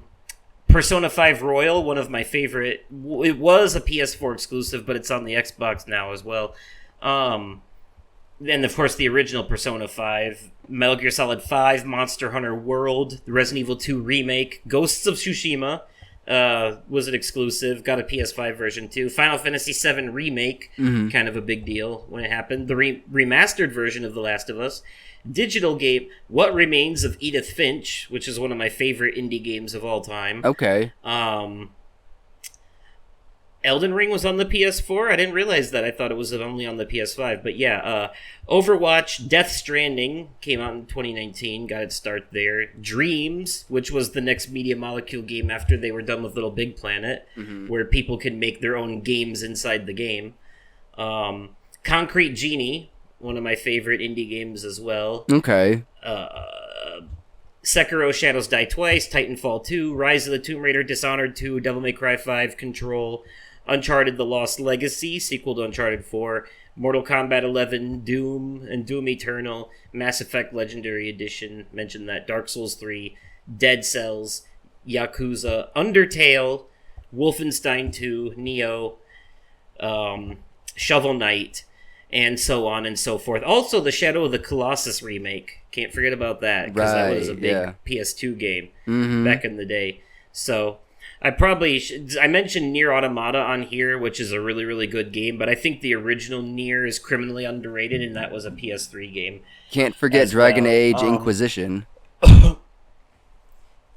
Speaking of which, I meant to mention, but I had lost it. The game that I was trying to think of that I lost earlier was actually the Dragon Age franchise. I played Dragon Age Origins on the PS3 a lot. Like, a lot. I went back and replayed it several times as, like, different characters to get different stuff. It was probably one of my most nostalgic experiences on the PS3. Oh, I believe it. I believe it. And then we have the Nintendo Switch in this generation as well, which is still to this day pumping out new games. Came out in 2017 and it's still kicking. Granted, the hardware is a bit dated now, but it Now- is. We just got Legend of Zelda Tears of the Kingdom, which is a sequel to Breath of the Wild. That came out this year and is a strong contender I did for get Game of the Year. I did actually play a little bit of Rocket League on the Nintendo Switch, and I noticed in game it already has in the game a Mario skin, a Luigi skin, and I believe a Yep. Metroid skin for the cars. So one of my favorite games I've played on the Switch so far is it was a Kirby game that came out last year. I'm trying to remember the name of it now. I can't remember the name of it, but it's basically like the Kirby version of Super Mario Odyssey. Kirby Okay. can swallow it's the usual swallow enemies and take their powers, but Kirby can also swallow certain inanimate objects now in order to become them, like a car or a vending machine. Helps you solve puzzles and traverse nice. certain terrain. Yeah, but also speaking of Super Mario Odyssey is obviously a really big Nintendo Switch game, like really big Nintendo Switch game. And also, Nintendo Switch is when Pokemon games started seeing their transfer from handheld to console, although technically the Switch is a hybrid system that is both a handheld and a console. Yes. But yes, so like Pokemon Sword and Shield and Scarlet and Violet, and I want to say maybe there remakes of other ones on here too. And there's I wanna also say- a companion app that will allow you to connect Pokemon Go with your Switch Mhm. called Pokemon Home. Yep, and you can transfer some of the Pokemon you've caught in Pokemon Go into Pokemon Sword and Shield. Nice. Oh, they also had Pokemon Let's Go Pikachu and Let's Go Eevee, which Let's Go Pikachu in particular is a remake of Pokemon Yellow, but the catching mechanic is like Pokemon Go. Battles and everything else still work like normal Pokemon, but catching wild Pokemon, you don't have to fight them. You just throw the shit at them like Pokemon Go. So that's why it's called Pokemon Let's Go Pikachu. Trying to think, I also have Astral Chain is probably another good Nintendo Switch game that I like. Coming from Platinum Games, they do a lot of. They're really good at combat. Is one of the things they're behind the combat of Devil May Cry. They're behind the combat in Nier Automata. They're behind the combat of Final Fantasy 16, and they also did Astral Chain. Oh, go ahead. No, go ahead. I Okay. was just trailing off. I'd be amiss if I didn't mention the plethora of WWE 2K games that the PlayStation 4 had. 2K16, 2K17, 2K18, 2K19, 2K20, and 2K22. Because they took a break between 2K20 and 2K22 and did a god-awful arcade-style game that looked god-awful called WWE 2K Battlegrounds. 2K22 was to me it was the apology for all of the glitches that 2K20 had, and also the apology for WWE 2K Battlegrounds. They definitely redeemed themselves with 2K22. Okay. I forgot to mention on the Wii U, by the way, Super Mario 3D World, because that was the first one with the cat suit. Yeah, Which is it kind sure of a was, thing. wasn't it? Yep, I remember it because it got a remaster for the Nintendo Switch. Speaking of which, there's also Super Mario 3D All-Stars, which is Super Mario 64, Super Mario Sunshine, and Super Mario Galaxy, all remastered on the Nintendo Switch in a limited collection that it's no longer available. If you didn't buy it when it existed, then you can no longer buy it. Let's not also forget, I know I mentioned it earlier, but the Nintendo Switch has this membership that you can purchase, and it allows you to play all of the Nintendo classics, all the way back to the Nintendo Entertainment System. Yep, so yeah, Nintendo Online has the virtual console stuff. They kept that going, except instead of buying the games individually, now you gotta pay a subscription for it. But it also includes access to DLC for Mario Kart and Animal Crossing. So, speaking of which, I fully plan on getting a Nintendo Switch at some point. Speaking of which, Animal Crossing New Horizons was a really big game during the pandemic. It came out at the height of it, and it ended up being one of the most played games of the time because everyone was stuck inside with their Nintendo Switch. And this game, Animal Crossing New Horizons, was a way they could socialize with people because you could visit your friends' islands that they built with their worlds, and you visit their houses and their people and stuff.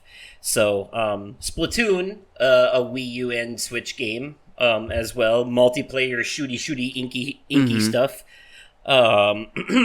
Yep. Mario and Rabbids, which I think both of them are Switch games, is a tactics game with Mario and the Rabbids. Like, it's one of those.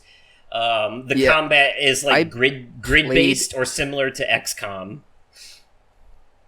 I played a little bit of it on my daughter's Switch, and I couldn't get into it. I don't know. I don't know how or why, but I couldn't get into it because it's a strategy game, so it requires thinking. That. But no, there was another game Kirby that and I the played Forgotten Land. Forgotten Land. That was the name of that was the Kirby game I was thinking of earlier. Major delay. Yeah, well, I'm looking at a list, so I remember now. Sonic Frontiers is one of the most recent entries to the games. By the way, that's basically Sonic. If it's a different game, it's a completely different tone for Sonic. Instead of being like all butt rock and gotta go fast and all that, it's like all doom and gloom and cyber stuff, and he's fighting giant monsters. And it's weird. Interesting.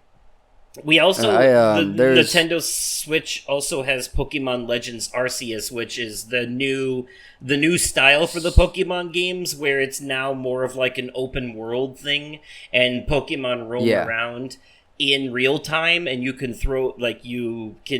avoid or interact with them and stuff. Like, it's not random battles anymore. You could actually see them on the map, and this this game basically changed the formula of the Pokemon franchise, so it definitely gets a mention. And Neon White, which I haven't played but I've heard really good things about, is an underrated indie game that people should check out as well. There's a third-party Konami game that I want to mention that I've played on my daughter's Switch as well. Yu-Gi-Oh! Yu-Gi-Oh! Master Duel. I could sit there and play that game for hours on end and not get bored. I do believe that that's a mobile game. It is a mobile game. It is also on PlayStation. It is on Switch, and if I'm not mistaken, it might be on Xbox.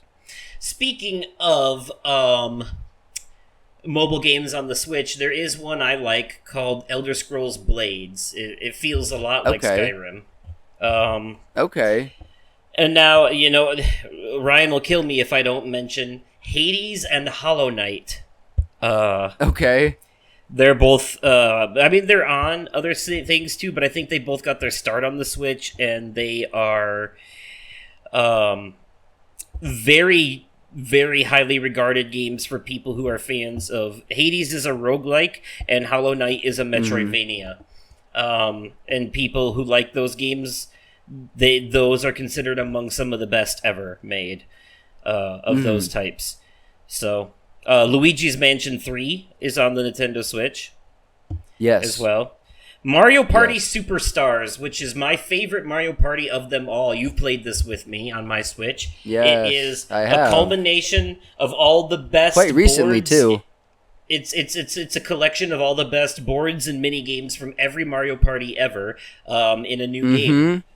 Before this, though, there was another one called Super Mario Party, and this one was different because each character had their own unique dice, so there was an extra level of strategy to it. Interesting. Mario Tennis Metroid Dread, which a lot of people Metroid Dread is like a it's a Metroid game on the Switch that returns to its original classic 2D side-scrolling thing, so it's more of a Metroidvania, not 3D like Metroid Prime, but it also has a bit of a horror vibe to it as well. Interesting. From what I've heard as well. And I guess I could say the Ori games are on the Switch, but Ori and the Blind Forest actually started on the Xbox One. I just want to point that out. Speaking of Metroidvania games that are popular, that game got its start over there. As well. And of course, there is a Super Smash Bros. Ultimate on the Nintendo Switch. Can't forget that. Okay. It keeps getting updated with DLC. I think they're finally done, and I think the last character that they added was Sora from Kingdom Hearts. So nice. Yep, there is an assload of DLC characters for this one, including Banjo-Kazooie. Nice. Bayonetta. Bayonetta is one of them. Okay. There's 2 packs. You can buy all these characters separately, but it's actually smarter to just buy the bundles. One of them's $25 and the other's $30, but they'll give you access to all of these characters and the new levels that they come with as well. Nice. I want to say the Untitled Goose Game got its start on the Nintendo Switch. Okay. Which was a big, everyone loved it because it's a game where you play as a goose and you just run around being an asshole to people, just like stealing their shit and honking at them and stuff. So kind of like Goat Simulator. Yeah, kind of, but more puzzly, and it's got like more of an isometric camera view as well. Fair enough. Okay. But yeah, so that's the 8th generation, the Wii U, the PS4, the Xbox One, and the Nintendo Switch. I think it's hard to argue in terms of popularity in these games because it's very obvious that like the PS4 had some of the most popular ones. Oh, absolutely. And those were definitely like God of War, Spider-Man. Yes. And I want to say Until Dawn was good, but it wasn't one of their most popular ones. Let's say Uncharted 4 would probably be one of them. But as far as my favorites, well, God of War is definitely one of them. I really liked Infamous Second Son, but I kind of liked its prequel, Infamous First Light, a little bit more. That was a digital exclusive prequel. It sure was. Final Fantasy VII Remake is pretty big. I mean, there's that, so... Yeah. Yeah, I don't know. That's a toughie for me. The PS4 had a lot of good ones. Like, a lot of good ones. Me, personally... Horizon Zero Dawn. Horizon Zero Dawn. Man, it's tough to... It's hard to bring it down to just 3. Uh-huh. For me, if I had to list 3, I would have to say... No, not that. I'd have to say...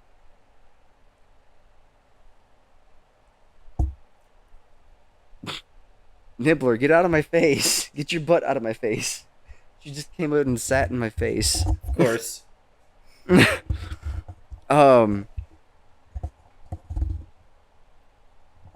I'd have to say... People are going to be surprised I didn't say Soma. It's among my favorite horror games, but I can't put it in, like, my top... I haven't said my favorite... Well, no, I did, yeah. I can't really put it in, like, best PS4 games, though, because there's way too much competition. Until Dawn... Okay. Is on my list. You know what? The VR version of Resident Evil 7. That's up there for me. There you go. Okay.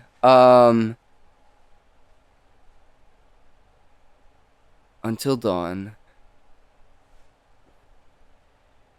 Shit, there's so many good games.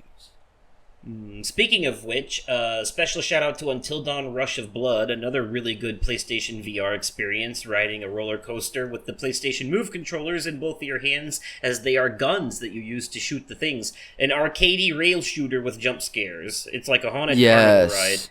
I loved it. Yes. Fuck. Grand Theft Auto 5, more specifically Grand Theft Auto Online. Wasn't GTA I 5 know, on your PS3 list? yeah, you're not wrong, but I can still put it on. I know that wasn't on my PS3 list. No? Okay. I was going to say. I mean, I played it you can more. do them twice if you want to. I'm trying to avoid remasters. I played it more on the PS4 than Okay, I that's did on the fair. PS3. I played it. Yeah, I played it more on the PS4 than I did on the PS3. Um, Oh, I guess Persona 5 Royal would be among my favorites on the PS4. I put like 120 hours into that game, so. and if I had a third game, Death what Stranding game is did I super play a underrated lot? too. God of War? I didn't start playing God of War until I got my PS5. But you play the first game is a PS4 game though, is what I'm I know, saying. yeah, I did. If yeah, so yeah. I would definitely have to say yeah, God of War, Yeah, because because even if you played it a is a PS4 PS4 game game. on the PS5, it's still a PS4 game, so they'll count. That's fair. Yeah. So yeah. So yeah. Until Dawn, Grand Theft Auto 5, more specifically Grand Theft Auto Online, and God of War. Okay. Did you have any favorite Wii U games that you want to shout out? Bro, I don't remember enough about the Wii U to have any favorites. To be honest. All right, there we go. Okay. I will say, for me personally, the Xbox One did have a couple of underrated gems, basically Recore, Ori and the Blind Forest, and Quantum Break. So I'll just give them a quick shout out. But over on the Nintendo Switch side of things, definitely their most popular entry was probably Legend of Zelda Breath of the Wild. And I'm guessing Tears of the Kingdom has outdone that one. It's debatable. I've heard But good things about it. Super Mario Odyssey is definitely one of their more popular ones, and I would say either Smash Bros Ultimate or Mario Kart 8 Deluxe would probably be up there in popularity as well. There's an argument for Animal So Crossing New Horizons too. so because I haven't gotten enough on hands on play with the Switch, I would have to say I only have one favorite, and that is Mario Kart 8 Deluxe. Oh yeah, oh yeah, and that's definitely one to have. It's everything you loved about the Wii U Mario Kart game, but better and with extra new levels. And they're still not done releasing the DLC packs. And Oh, I bought the season pass, so I'm like anxiously oh, I awaiting know. the next batch of tracks. I think the next batch of tracks comes out in August. That's what I heard too. So, um, I really liked one of the more recent ones they released. They had like a very original Yoshi's Island track, and it might be one of the best ones they've done in a while. Nice. So yeah, that's up They there did among a my they favorites did too. a they did a really good job with Rainbow Road. And Pokemon Sword and Shield are also arguably very popular, as is Absolutely. Legends Arceus.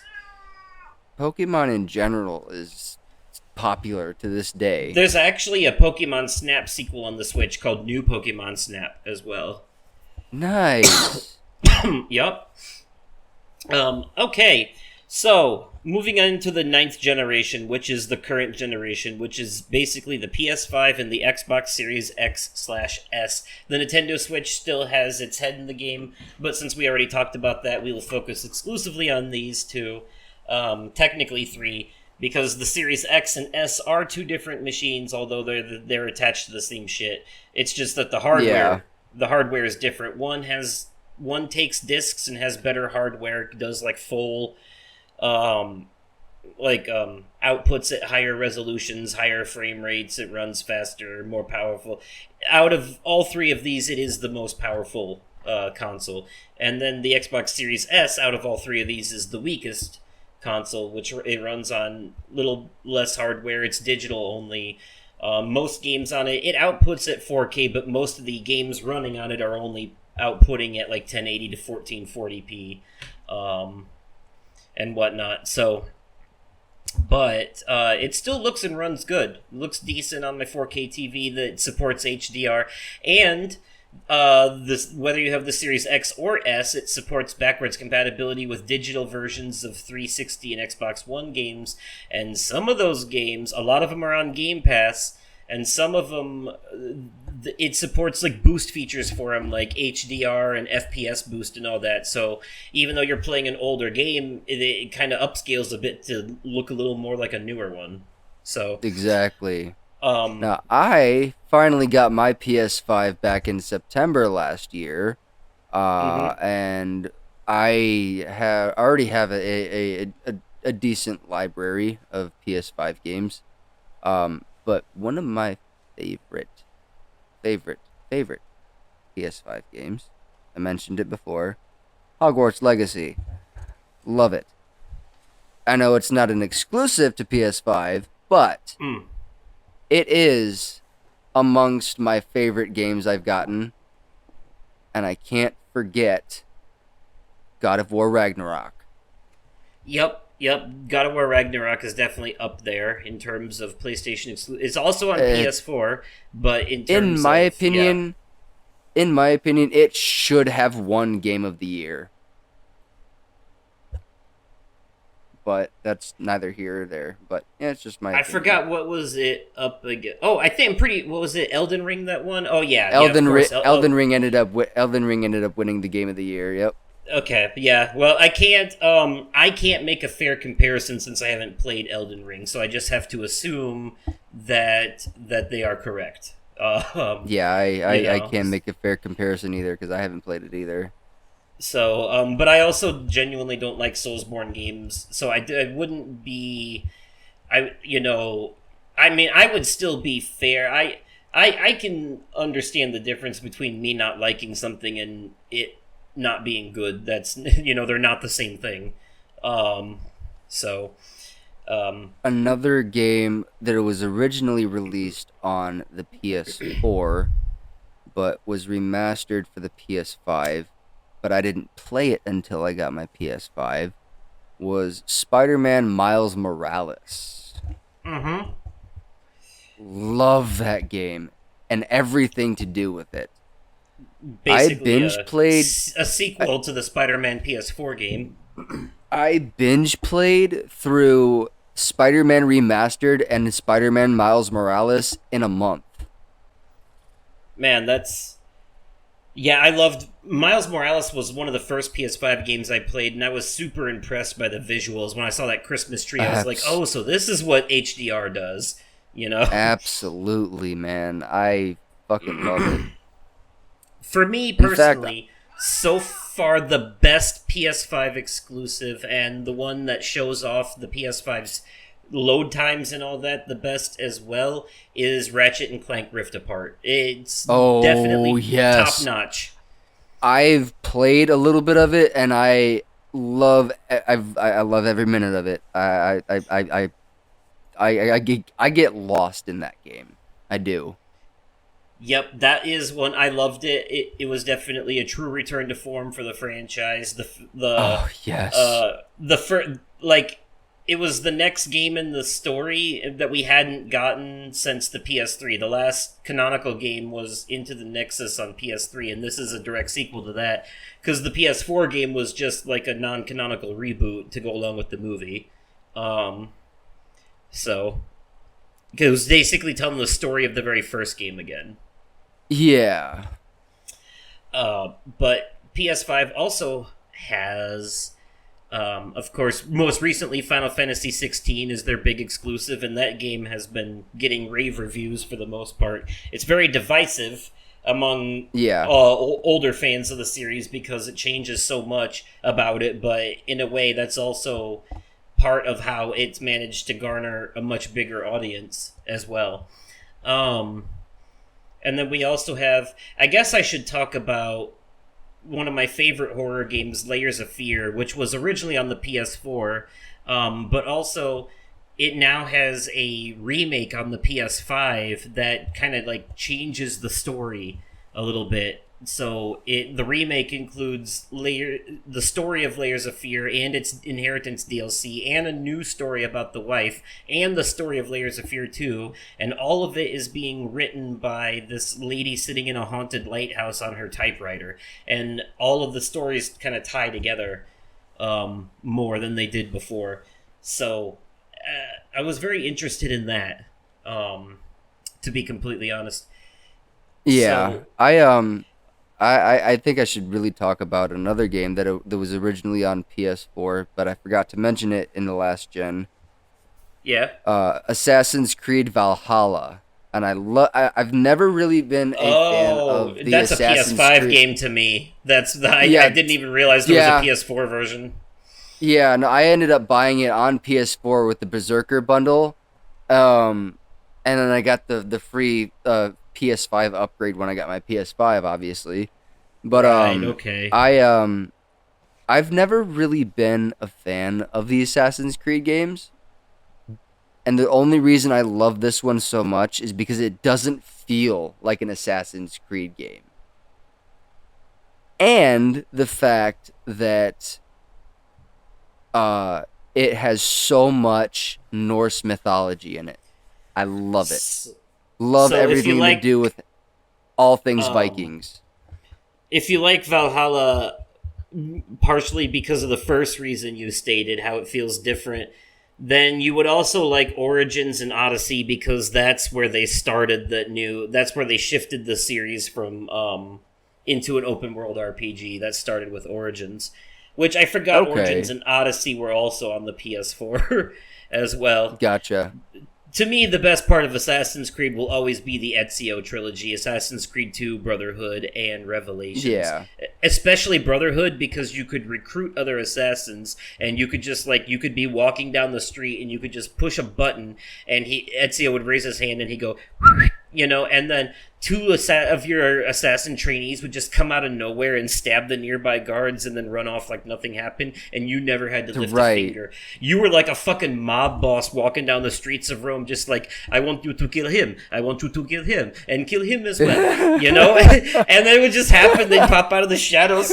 It was awesome. I loved it. Oh my god. But yeah, I digress. So the PS5 has a lot for it. I haven't played Returnal because, again, I'm not into roguelikes and Soulsborne games, but I hear a lot of good things about that one as Speaking of well. which, I just added Returnal to my library because it is now available on PlayStation Plus. Good luck. That's a hard one. Days Gone, which was a PS4 game, but I keep thinking I've been playing so many PS4 games on the PS5 that I forget they're PS4 games sometimes. And sometimes the PS5 does things to make them look and play better too. Like Oh, absolutely. Like The one Last of Us Part example. 2 has a PS5 exclusive patch that it doesn't have a PS5 upgrade, but it has a PS5 patch that makes it run better on the PS5. Yeah. I'd be kicking myself if I didn't mention Cyberpunk 2077. Oh, yep. That was originally on PS4, but it was broken for PS4. So I mean, it's obvious. It was made with the PlayStation 5 in mind, with next And gen, the with Series next gen. X, it was Yeah, it was meant with yeah, the ninth with gen. yeah, it was made with the next gen consoles in mind. Current gen now, because we're deep into it. They came out in 2020. You're not wrong. Console lifespan is usually 6 years, and we're already 3 years in. Yeah, you're not. Jeez, this system is 3 years old, isn't it? Jeez, Yep. Both of them are. So man. that's yeah. So that's something. And I don't have it yet, but PS5 has the PlayStation VR 2, which seems to have like better Yeah, hand controls. The hand controls have joysticks on them now, so it's more like the Oculus absolutely. Quest. Um, Yeah. I can't wait to get my hands on that at some point because they have a sequel to Until Dawn Rush of Blood called Switchback VR. They have a Mm-hmm. Horizon game. They have a VR version of Resident Evil Village, which is Resident Evil 8. Mm-hmm. VR version of the Resident Evil 4 remake as well. Yeah. All kinds of shit like that. So oh man, so many things I wish, but Unfortunately, just can't afford it right now, but eventually, for sure. It's I gonna happen. am like, I don't know, this game isn't out yet. I know we talked about it during the Summer Game Fest episode that we did, but I cannot wait for Avatar Frontiers of Pandora. Ah, yes. Far Cry with an Avatar skin. Yeah, pretty much. Speaking of which, first Far Cry game I ever got into was Far Cry 5. I was very interested in the narrative, especially because of some of the things that were going on in real life around that time. And Fair. it ended up not being what I thought it was, but I was like, okay. And then I ended up playing its sequel, Far Cry New Dawn, and I was like, okay, now this is what I was looking for. What the fuck? That was an acid trip of a game. But Far Cry 6, which is a PS5 game, might be the best one in the series that I've played so far. Granted, I haven't played 3 and 4, and there are remasters of them. I plan on playing 3 has Voss in it, who is played by the guy who plays Nacho in Better Call Saul. Mm-hmm. So, as the villain. But Far Cry 6, on that same note, has Gus from Breaking Bad and Better Call Saul as the villain. And Okay. he does a really good job. Yeah, so I like those games. On that same note, the upcoming Star Wars game that's by Ubisoft, Outlaws or whatever, is basically just Assassin's Creed and Splinter Cell with a Star Wars skin. So Yeah. Now, I do have to mention Grand Theft Auto 5 one more time. Of course. One more time. Mainly because when they released it for the PlayStation 5, they also released a companion paid service with it called GTA Plus. And what that does is every goddamn every microtransactions. Every month that you're billed, you receive $500,000 in-game money. You also get exclusive GTA Plus member. If that has content that you can get for free or at an additional discount, or even just free collectibles that you can earn during different heists and shit. Gotta be honest, one of the downfalls for me of the new generations of consoles, ever since, I want to say, like, the PS4 mainly and onward, is this holy loot boxes and microtransactions in live service games stuff that we keep getting a lot of. I'm starting to see that die down more now, which is good, but, like, that... It started causing really bad business practices. That's why the first Star Wars Battlefront game was so bad. And it ended up, like, it made them... They had to make actual laws about gambling in video games because of that shit. And you got the casino in Grand Theft Auto Online. Yeah, but... Okay, and, I'm trying to think. The Xbox, I have the Series S, not the X. I got it as a Game Pass machine, but I have to say, Game Pass is one of the best deals in gaming, hands down. And I got to play a lot of things through that, and they've been killing it with some of the indies over there. I'll say, like The Artful Escape. They did Hi-Fi Rush this year came out, is a real good one that they put out there. They have, what was it? As Dusk Falls was one that I played recently last year that was exclusive to it. Artful Escape isn't exclusive, but it was over there first. Stuff like that. Recently, they put out Atomic Heart. That one's not exclusive either, but if you're a fan of BioShock or Wolfenstein, definitely check out Atomic Heart. That game is something else. I fully plan on getting an Xbox Series S at some point, solely as a Game Pass machine, like you. Plague Tale Innocence was on the PS4 originally, and that ended up being one of my favorite games of all time.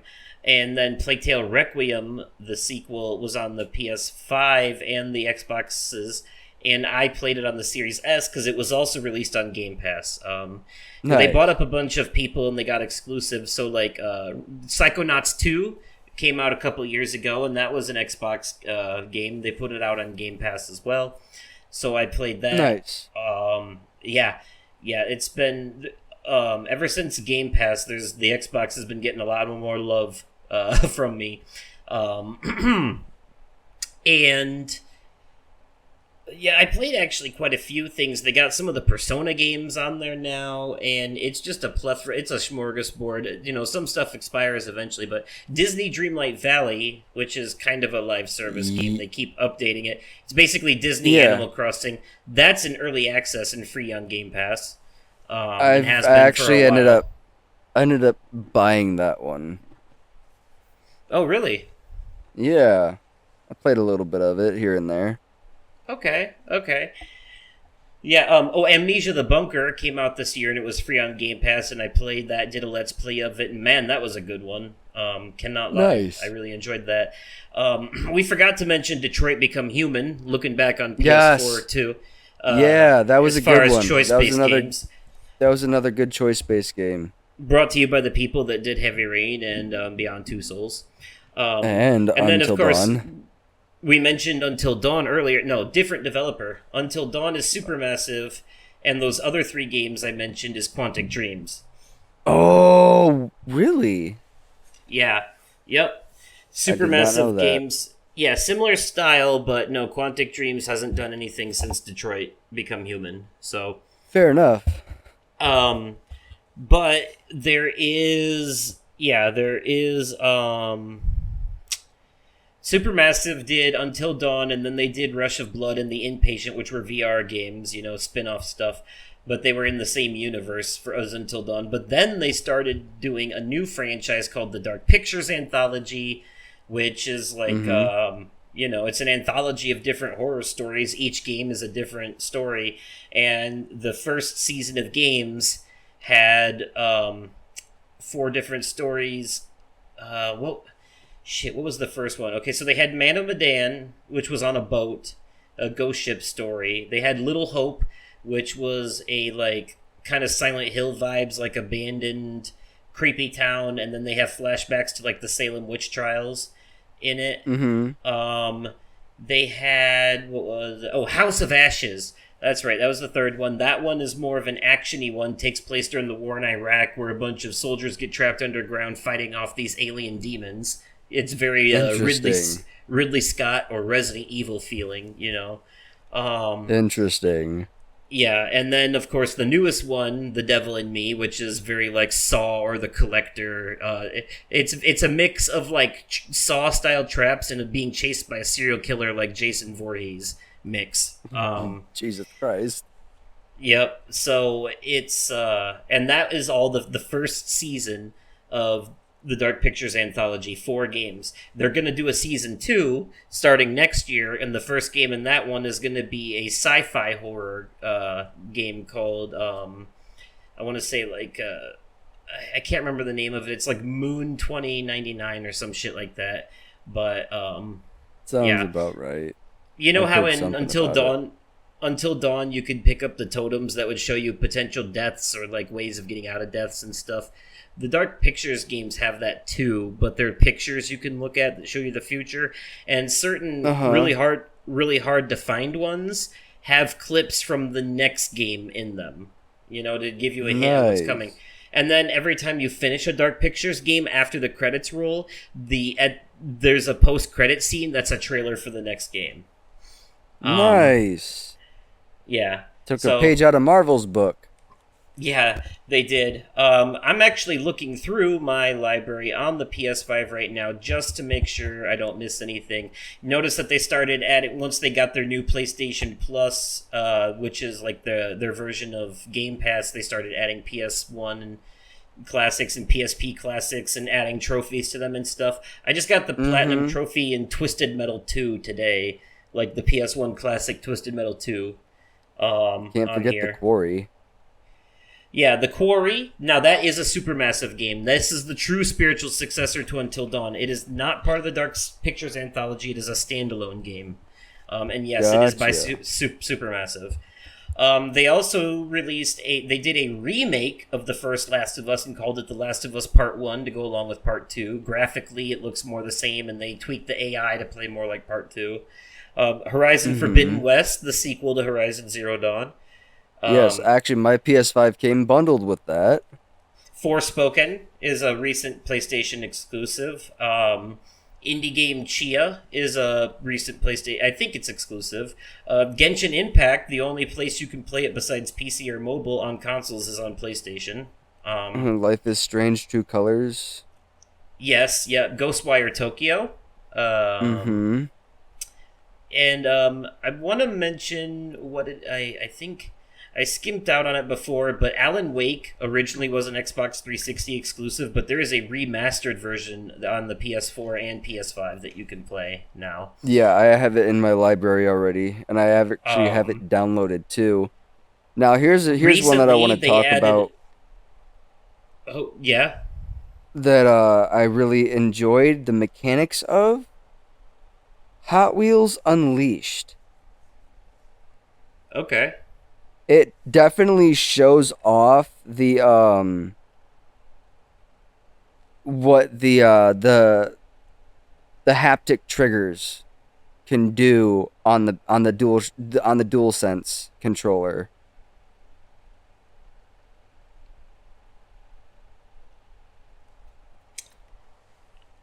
Oh, I forgot about the medium. So, fun fact: ever since Layers of Fear, I've basically fallen in love with Bloober Team as a horror game developer. They also, besides Layers of Fear and Layers of Fear 2, they also did um, Observer and Mm-hmm.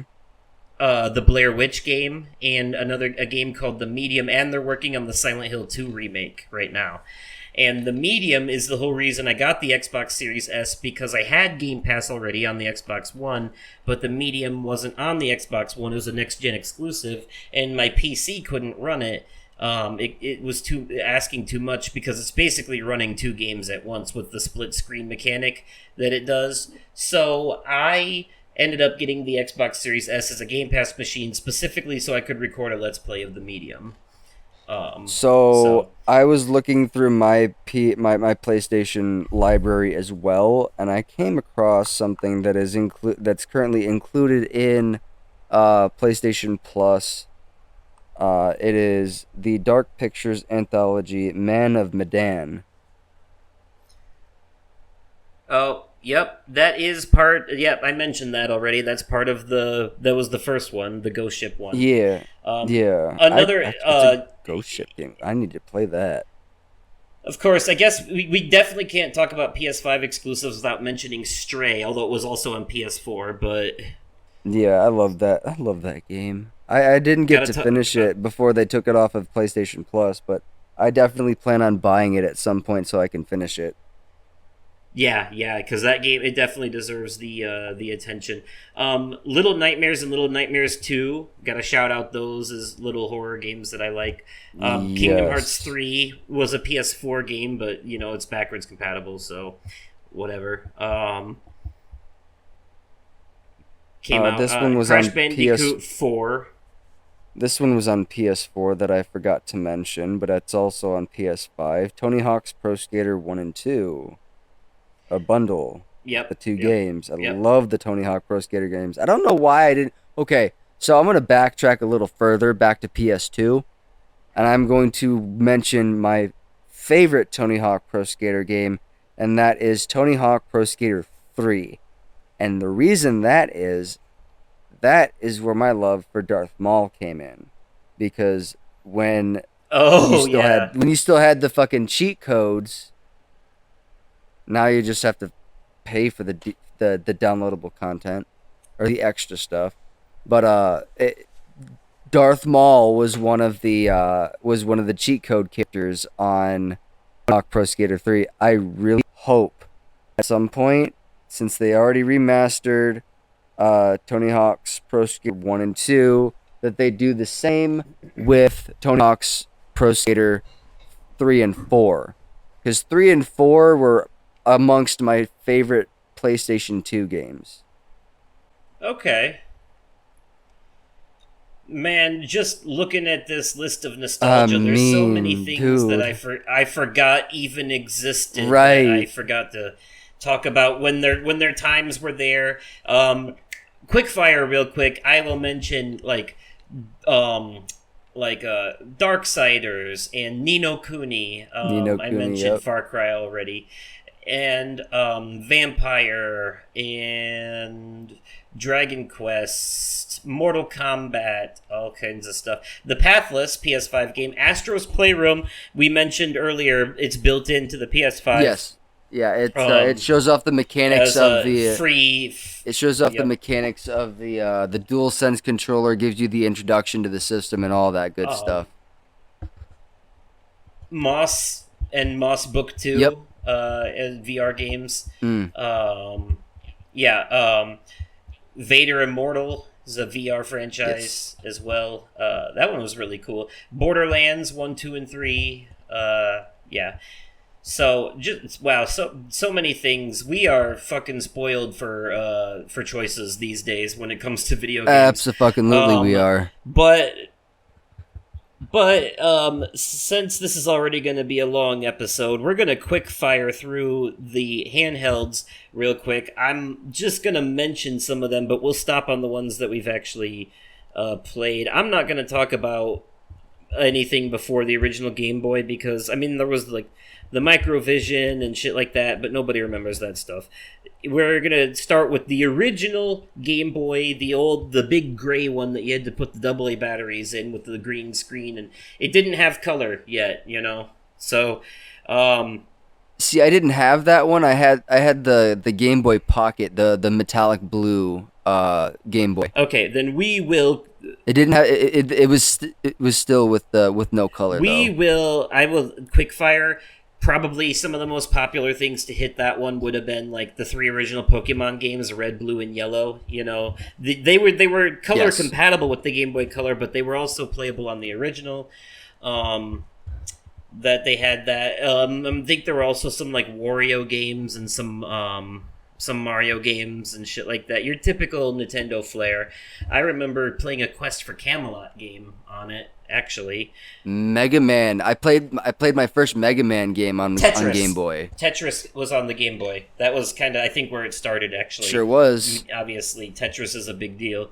And then we have the Sega Game Gear, which a handheld Sega thing. They had Sonic games. They had. It wasn't a very. I forgot about It that. wasn't a very big or popular thing, you know. I think it actually kind of failed, but there were a few games on it worth mentioning. And definitely some Sonic stuff for sure. I forgot about that. Yeah. Let's see the Turbo Express, the Game Mate, the Game Master, yada yada. There were a lot of obscure handhelds. The Sega Nomad, the Neo Geo Pocket. Yeah, that's what played the Wonder Swan. Jesus. All right, here we go. Mm-hmm. So the Game Boy Color, had a lot. It was basically played all the same games as the original Game Boy, but in color, but also had some exclusive games that were meant for it, Game Boy Color games. And those would have been like the next gen of Pokemon games like Gold, Silver, and Crystal. Crystal being probably my favorite of all time, actually. I remember playing a Rayman game on the Game Boy Color. I remember playing Pokemon Pinball on there.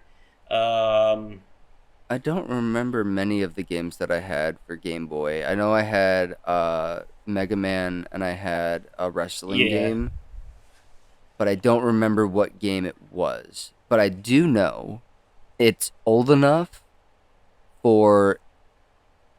because before The Rock was The Rock, he debuted as Rocky Maivia, and that is the version of The Rock that was in this game. Okay.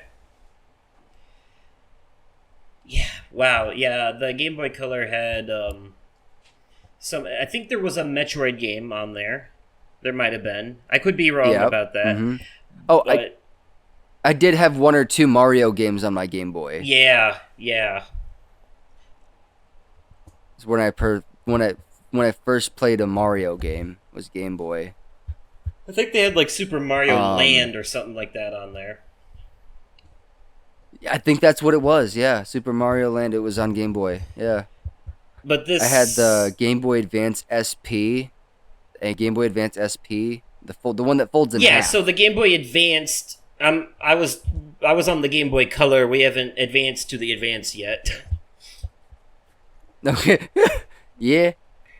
Um, I'm just trying to think of any more standout games for the Game Boy Color, but I'm kind of drawing a blank here. Emerald, No, Emerald. Pokemon That was Emerald, a. Pokemon Those Sapphire. were advanced games. Oh, were they? Those were advanced games. Okay, yeah, you're not wrong. Never mind. I'm jumping Um, ahead. just looking here real quick. So there was a lot of the stuff on the Game Boy Color was just, and a lot of handhelds in general was like these like low budget tie-in games for like cartoons and movies and stuff like that. Um, Mm-hmm. you know, there was like a Dragon Ball Z game, for example, the Emperor's New Groove, the video game. Yep. Like sometimes they would have like handheld Yep. versions of games that were also on consoles, and they would be like inferior versions. Like there was a. Oh, you remember Yeah. Hamtaro? Wow. See, Yeah, I forgot about Hamtaro. there was a game on the Game Boy Color based on the first Harry Potter movie as well. There sure was, wasn't? God, the Harry Potter is that old. Some Looney Tunes games that were on there as well. Yep. Mm-hmm. There I was a remember. Mickey Mouse racing game. Mm-hmm. Yeah, that's. Yeah, they had a Shrek Fairy Tale Freakdown, Okay. a SpongeBob game, Legend of the Lost Spatula. I did have that one. I did have that SpongeBob game. Okay. Yep. uh, yeah, there was a couple of Tomb Raider games. There's a Toy Story game. But okay, moving on to the Game Boy Advanced and by extension the Game Boy Advanced XP. One of the first things I remember is Mario Kart Advance for that one. And also, See, I didn't have that. um, I had Emerald and Sapphire. yeah, For Pokemon. Pokemon Emerald was the one I played. Okay. I had. Yeah, I think it was either I had Sapphire and my brother had Emerald, or the other way around.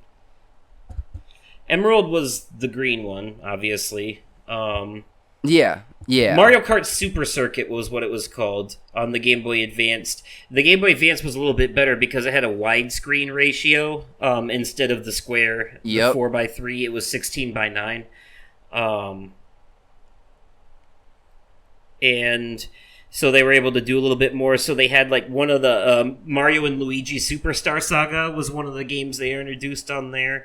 I think they had another Paper Mario game. They had an RPG called Golden Sun. That was a big deal. They had Fire Emblem, Castlevania, Final Fantasy Tactics Advanced, Mario Golf, Metroid. Yep. They had Wasn't there a Luigi's Mansion on there too? Metroid Fusion and Metroid Zero Mission, Wario Land 4. I don't see though. They had a few Zelda games, the Minish Cap specifically. They had a Ruby and Sapphire version of Pokemon Pinball. Yeah. Mario Tennis, another Golden Sun game. Yeah.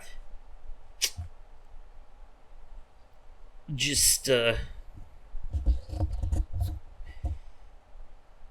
had a game called Cartoon Network Block Party. Speaking of which, you remember another game that was basically like a ripoff of Super Smash Bros. That had Cartoon Network characters called Punch Time Explosion? No, I don't remember that. Oh, yeah, it's called Cartoon Network Punch Time Explosion XL. I had it on the PS3. I thought we played it. But yeah, it was basically Smash Bros. But with Cartoon Network characters. And then more in recent We might have, now that you mentioned that. in recent years, they released a Nickelodeon version of that. I heard about that, and I fully support that. I want to buy it at some point. I've unfortunately heard that it is not good. Oh? Yeah, unfortunately. There was a Mario Party there's game on the a, Game Boy Advance. Mario Party Advance. I forgot about that. Oh, shit. Sure was. I don't think I had it, though. I don't think I ever started playing any of the Mario Party games until you and I started hanging out. But yeah, those that was basically that's the Game Boy Advance and the Game Boy Advanced SP. I'm trying to think. Hell The yeah. Nintendo DS is the next one in line. Um, See, I didn't have a DS, so I won't be able to contribute to this one. Oh, well, I bought the Nintendo DS because at the time, the next Kingdom Hearts game, speaking of which, Kingdom Hearts Chain of Memories originally came out on the Game Boy Advance, but they remastered it for PS2, or remade it for PS2, and then they remastered that remake on the PS3 and 4. Blah. Okay. Gotcha. But there were two games on the Nintendo DS that were Kingdom Hearts games that I bought it for. They turned them into movies in the HD collection, but they were 358 Days Over 2, where you play as Roxas when Sora's asleep, and Coded, where you play as a digital version of Sora in the journal after the events of the second game. And I liked those.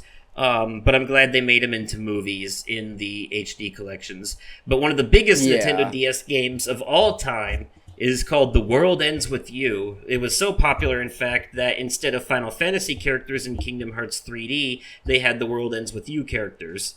Nice. But the Nintendo DS had The World Ends With You, which really took advantage of the touchscreen thing. Animal Crossing, another Animal Crossing, Mario Kart DS, another Super Mario Brothers game, Pokemon Platinum, and Diamond and Pearl were DS games. DS was the another first. Mario. Was the first one with the stylus too, wasn't it? Yep, and it had the dual screen. That's why they called it the DS, Nintendo Dual Screen. Mario Party DS, Pokemon Black and White, another Golden Sun, more Castlevania games, more WarioWare games, Yoshi's Island game, a sequel to Okami called Okamiden, The Legend of Zelda Phantom Hourglass was on there, Metroid Prime Hunters. Yeah, the Nintendo DS was where it started to get really good with the handheld games for them. Right. I would say, because it was followed up by the 3DS, but we're not there yet. Because around the same time as the Nintendo DS, we also had the PSP, the PlayStation Portable, which had Kingdom Hearts Birth by Sleep and Final Fantasy VII Crisis Core. I'm gonna throw down on this one because I had quite a few games for PSP. I had one of my all-time favorite games that I had for PSP was the Jackass game. Oh, really? Yeah. They made a Jackass game for PSP. They also made a Napoleon Dynamite game for PSP. I fucking it was a bunch of mini games. Oh wow. Let's see, what else did I have? I had Before we keep going on the PSP, before I forget, I do have to shout out a couple on the DS. There was a sequel to Final Fantasy XII called Final Fantasy XII Revenant Wings, which was a RTS game. And they also had a few Crystal Chronicles games, which the first Crystal Chronicles was a GameCube game. And then they had a sequel to Tactics called Tactics A2, Grimoire of the Rift. So those were, I almost forgot about those, even though I own all of them. Fair enough. I did play a lot of games on the PSP, though. I already mentioned Kingdom Hearts Birth by Sleep and Crisis Core, but there was also a few Disgaea games. The PSP ports of Final Fantasy 1, 2, and 3, they had... Also, Silent Hill Origins, I played on there. A couple of puzzle games. I mostly just played exclusives. I had those God of War PSP games, Chains of Olympus and Ghost of Sparta, even though I also had the PS3 remasters, but still, I played them on the PSP first. I think I may have played Chains of Olympus a little bit. I don't remember. But I primarily, honestly, I'm not even gonna lie. I primarily used my PSP for the UMD movies that they had, and one of my favorites that I had was one of my favorite TV shows that was on at the time, Viva La Bam, and I think I had volumes 2 and 3, and one of them had my favorite episode. One of my favorite episodes on it when when Johnny Knoxville came into the picture, and he was in a prank war with Bam Margera and Ryan Dunn and all of their buddies. Okay. I'm going to quick fire off this list for the PSP games here, but we got Metal Gear Solid Peace Walker, Daxter, Ratchet and Clank Size Matters. I forgot about Daxter. Ratchet and Clank Size Matters, Jean d'Arc, Monster Hunter Freedom Unite, Wipeout Pure, Ys 7, Metal Gear Solid Portable Ops, Persona 3, Valkyria Chronicles 2. Yes, that's one that I have. I forgot about that. Metal Gear Acid, Loco Roco 2, The Third Birthday, which is the third game in the Parasite Eve franchise, which, the first game is still the best one in there, and they need to remake it. Burnout Legends, Little Big Planet, there was a PSP version. Mega Man Powered Up, there was a PSP there was a Gran Turismo game on PSP. Patapon I had 3, that. Secret Agent Clank, Tekken Dark Resurrection, and so on and forth. How the hell did we skip over the Jak and Daxter games in the PS2? Oh, those were on the PS2. We didn't. I said the 3 mascots for the PS2 were Jak and Daxter, Ratchet and Clank, and Sly Cooper. I said that. Oh, you did. You're right. Yep. But okay. This is going to be a long episode, and I apologize, but we are moving right along here into the 3DS, the Nintendo 3DS, which is obviously it's the DS, but with 3D. It had a little slider where you could turn the 3D on, and you could play games in 3D on this without the need of glasses. The screen had its own 3D filter. Sure did. So, obviously, Kingdom Hearts 3D, Dream Drop Distance, was a big one on here. And they also did remasters, I guess you could say, ports of Legend of Zelda Ocarina of Time and Majora's Mask. And then they had some Phoenix Wright games, Monster Hunter, again, Animal Crossing New Leaf, Pokemon Sun and Moon. There was a companion game, Smash Bros. Game to the Nintendo Wii Smash Bros. Game, Super Smash Bros. 3DS. Kid Icarus Uprising, Luigi's Mansion Dark Moon. There was a Luigi's Mansion game on the 3DS. That might have been the one you were thinking of before. Yeah, it sure was.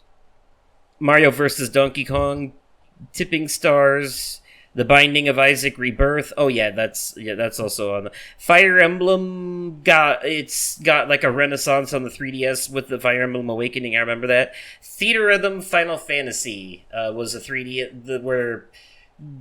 I love my rhythm games and I love Final Fantasy. Well, the 3DS is where the Final Fantasy rhythm games started. They started with Theater Rhythm, and then they did Curtain Call, and now they have Final Bar Line out on consoles. So, but the first two were 3DS games. Yokai Watch, Bravely Default, and Bravely Second End Layer were games. A 3DS version of Xenoblade Chronicles. And so much shit. There was a lot of games on the 3DS. Absolutely. I'm not gonna lie. On Tales of the Abyss, I owned a lot of them. Did you have a 3DS? I didn't, but I actually got to play on one a couple times. So what do you remember? Oh, Mario Kart 7 was also on that was a good one. That's where they introduced the ink splatter item, the because since it was in 3D, it looked like the ink was flying out the screen at you, so it was part of the gimmick. The gliding mechanic started with that one too, I believe. Or was it that one or the Wii one? I don't remember what game I played, but I do know that the 3DS had a plethora of games. It also had virtual console support. Like, you could buy and download, like, Game Boy and Game Boy Color games on there and play them. Even some other stuff, too. Because I had Pokemon Crystal on there, or have. Okay. Either way. They also remade Ruby and Sapphire as Omega Ruby and Alpha Sapphire. Yes. On there. And they also had Pokemon X and Y, and they had Ultra Sun and Moon as well, so... Yep, a lot of that. Moving right along, the next thing in line is the PlayStation Vita, which unfortunately did not get a lot of love and isn't supported much anymore, but it should have, because it had basically handheld versions of a lot of PS3 games like PlayStation All-Stars Battle Royale. Looked and played exactly the same, but it was handheld. This is also where I want to say the Danganronpa franchise started. Okay. Which I love that. Yeah. And Uncharted, there was an Uncharted prequel game called Uncharted Golden Abyss on the PlayStation Vita. Okay. That was really good. Let's see. There was another Mod Nation Racers game on there. There was another Little Big Planet. Tearaway saw its original release on the PS Vita before it became Tearaway Unfolded and remastered on consoles. Gravity Rush, same thing. Gravity Rush was a Vita exclusive before it was remastered for consoles. Freedom Wars. Freedom Wars is a good game for fans of Monster Hunter on there. Killzone Mercenary was on there. Soul Sacrifice. Super Stardust Delta. Ys, another Ys game. Unit 13. Yeah, I mentioned Danganronpa. Tales of Hearts. Dragon's Crown. Silent Hill Book of Memories, which was weird for Silent Hill because it was like a dungeon crawler instead of a horror game. Very, very different. The PS Vita had a lot of potential, but unfortunately didn't get supported enough, and its life was cut short. But you could play, if you had digital PSP games, you could download and play them on the Vita. Nice. Not discs, obviously, but yeah. There was an Uncharted. There was a Uncharted trading card battle game called Uncharted Fight for Fortune, which synced with Uncharted Golden Abyss. If you found treasures and stuff in Golden Abyss, you would unlock extra cards and fight for fortune. Okay. See, I never really got any hands-on time with a PlayStation Vita, but I always did want one. Yeah, I mean, I wouldn't say it's worth it anymore now, especially because most of its best exclusive have been remastered on PS4 anyways. Right. But, yeah, the only thing it'd be worth it for at this point is Uncharted Golden Abyss, because everything else that you could have got the most out of on it isn't worth it anymore since the servers have been shut down. Right. But it was cool while it lasted with some of the things that it did and the features that it had. Absolutely. All right. Yeah, I enjoyed some of the games on there, not gonna lie. But yeah, my Vita just doesn't see a lot of life anymore. I bought like, I want to say like Persona 4 Golden on there to play it, and then it ended up being put on Game Pass anyway, so... Fair. Yeah.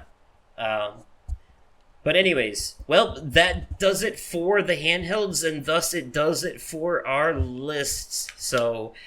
there you go, a very long episode with a very hefty discussion. Yes. Our episodes normally won't be this long, but we went through the entire history of video games. Yes, so, we did. You know.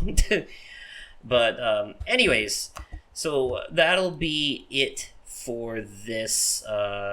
Do you have any closing thoughts? I guess what you say with our closing. What's your favorite generation among the games? Maybe like out of all the consoles that ever came out, which one had the best games of all time for you? I would have to say,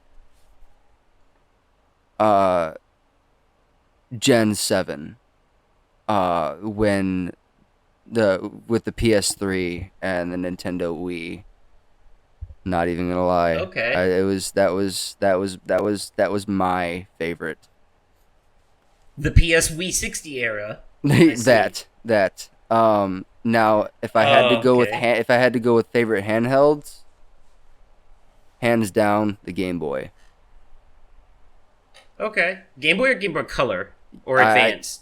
Game Boy, just Game Boy. I had the Game Boy, the blue metallic Game Boy Pocket. I didn't have the big brick one. Okay.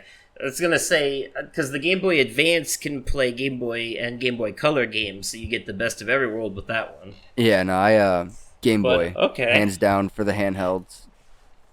Console-wise, for me, nostalgia talking here, but I think the best generation was the PS2. Fair enough. Personally. Fair enough. Handhelds, the 3DS, I would say. Okay. The 3DS or the PSP. They were out around the same time, so it's a real tough competition. Oh yeah, absolutely, always is. But yeah, they would go. I mean, there's a testament to be had to the fact that a lot of the games that came out on the 3DS and PSP have now been remastered for consoles. So, same for the Vita, of course, but the Vita's library is criminally small, anyways. So fair. But yes, okay. So that's what I would go with. I'd say the PS2, and then so you said the PS3 and the PS Wii 60 era and the game. Okay, so what was for you the best game from the PS3 360 Wii era? Personally, number one. PlayStation All-Stars Battle Royale. Wow. Okay. That's high praise. Yeah. And for the Game Boy? For the Game Boy, Mega Man. Okay. All right. Wow. Okay. So for the PS2, for me, it's Final Fantasy X beats out Kingdom Hearts 2 by just a smidge, barely, by a little bit. But that's the one for me. And for the 3DS, I would have to say it's probably Mario Kart 7. Okay. I would probably have to argue for that one. Yeah. I don't want to be cliche and say Kingdom Hearts Dream Drop Distance, because quite frankly, that's actually not one of the ones I've replayed the most. If I said the PSP, it probably would have been either Crisis Core or Birth by Sleep. Fair enough.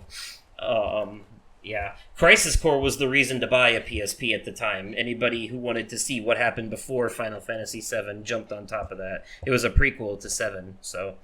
But now you can play a remastered version of that game called Crisis Core Reunion on the PS4 and 5. Yeah, that's what that is. Crisis Core Final Fantasy VII Reunion is a remaster of the PSP game Crisis Core. A remake, actually. Full-fledged remake-ish. It's a remaster-ake. It's like half remaster, half remake. A remakester, if you will. And it is on PS4 and PS5. Yeah, nice. And it shows you everything that happened before Final Fantasy VII, so you could even play that before playing the 7 remake. And then the sequel to the 7 remake is coming out in the beginning of next year called Final Fantasy VII Rebirth. Okay. So, yep, and that will have some tie-ins with Crisis Core, so it's worth being informed on the whole story. So makes sense. Yeah. Okay, so for those of you who are still listening that didn't, give up an hour and a half ago because of how long this is, we'd like to know your favorite games of the generation. If you're watching this on YouTube, let me know in the comments down below. Like, tell me your favorite generation of gaming. Like, what was your favorite console of all time? And what was your favorite handheld of all time? What's the best memories for you? And then tell me your favorite game from your favorite console and your favorite game from your favorite handheld. Like I said, if you're watching on YouTube, answer in the comments down below. If you are listening anywhere else, you can find this on YouTube and do the same, or message me privately on places like Twitter or Facebook, or email me at mroversoul53@gmail.com, MROVERSOUL53@gmail.com. On Twitter at Oversoul53 as well. But, yeah, so I guess this is the outro. Why don't you go ahead and plug your stuff? Yeah, so you can find me on Twitter at The Vaping Fiend, on TikTok, the.vaping.fiend. You can find me on Twitch at The Vaping Fiend. You can also find me on PlayStation as The Vaping Fiend. All right. And, yep, that's gonna go ahead and be it for this episode. And on account of this one being a longer one, we'll take a little bit of an extended break between this episode and the next one, especially because I've got a lot of stuff going on with moving soon. Fair enough. But in the meantime, everyone, thank you all so much for listening. And of course, if you're on YouTube, click that like button as well. Alright, we'll catch you in the next one. Good night, everybody. Bye.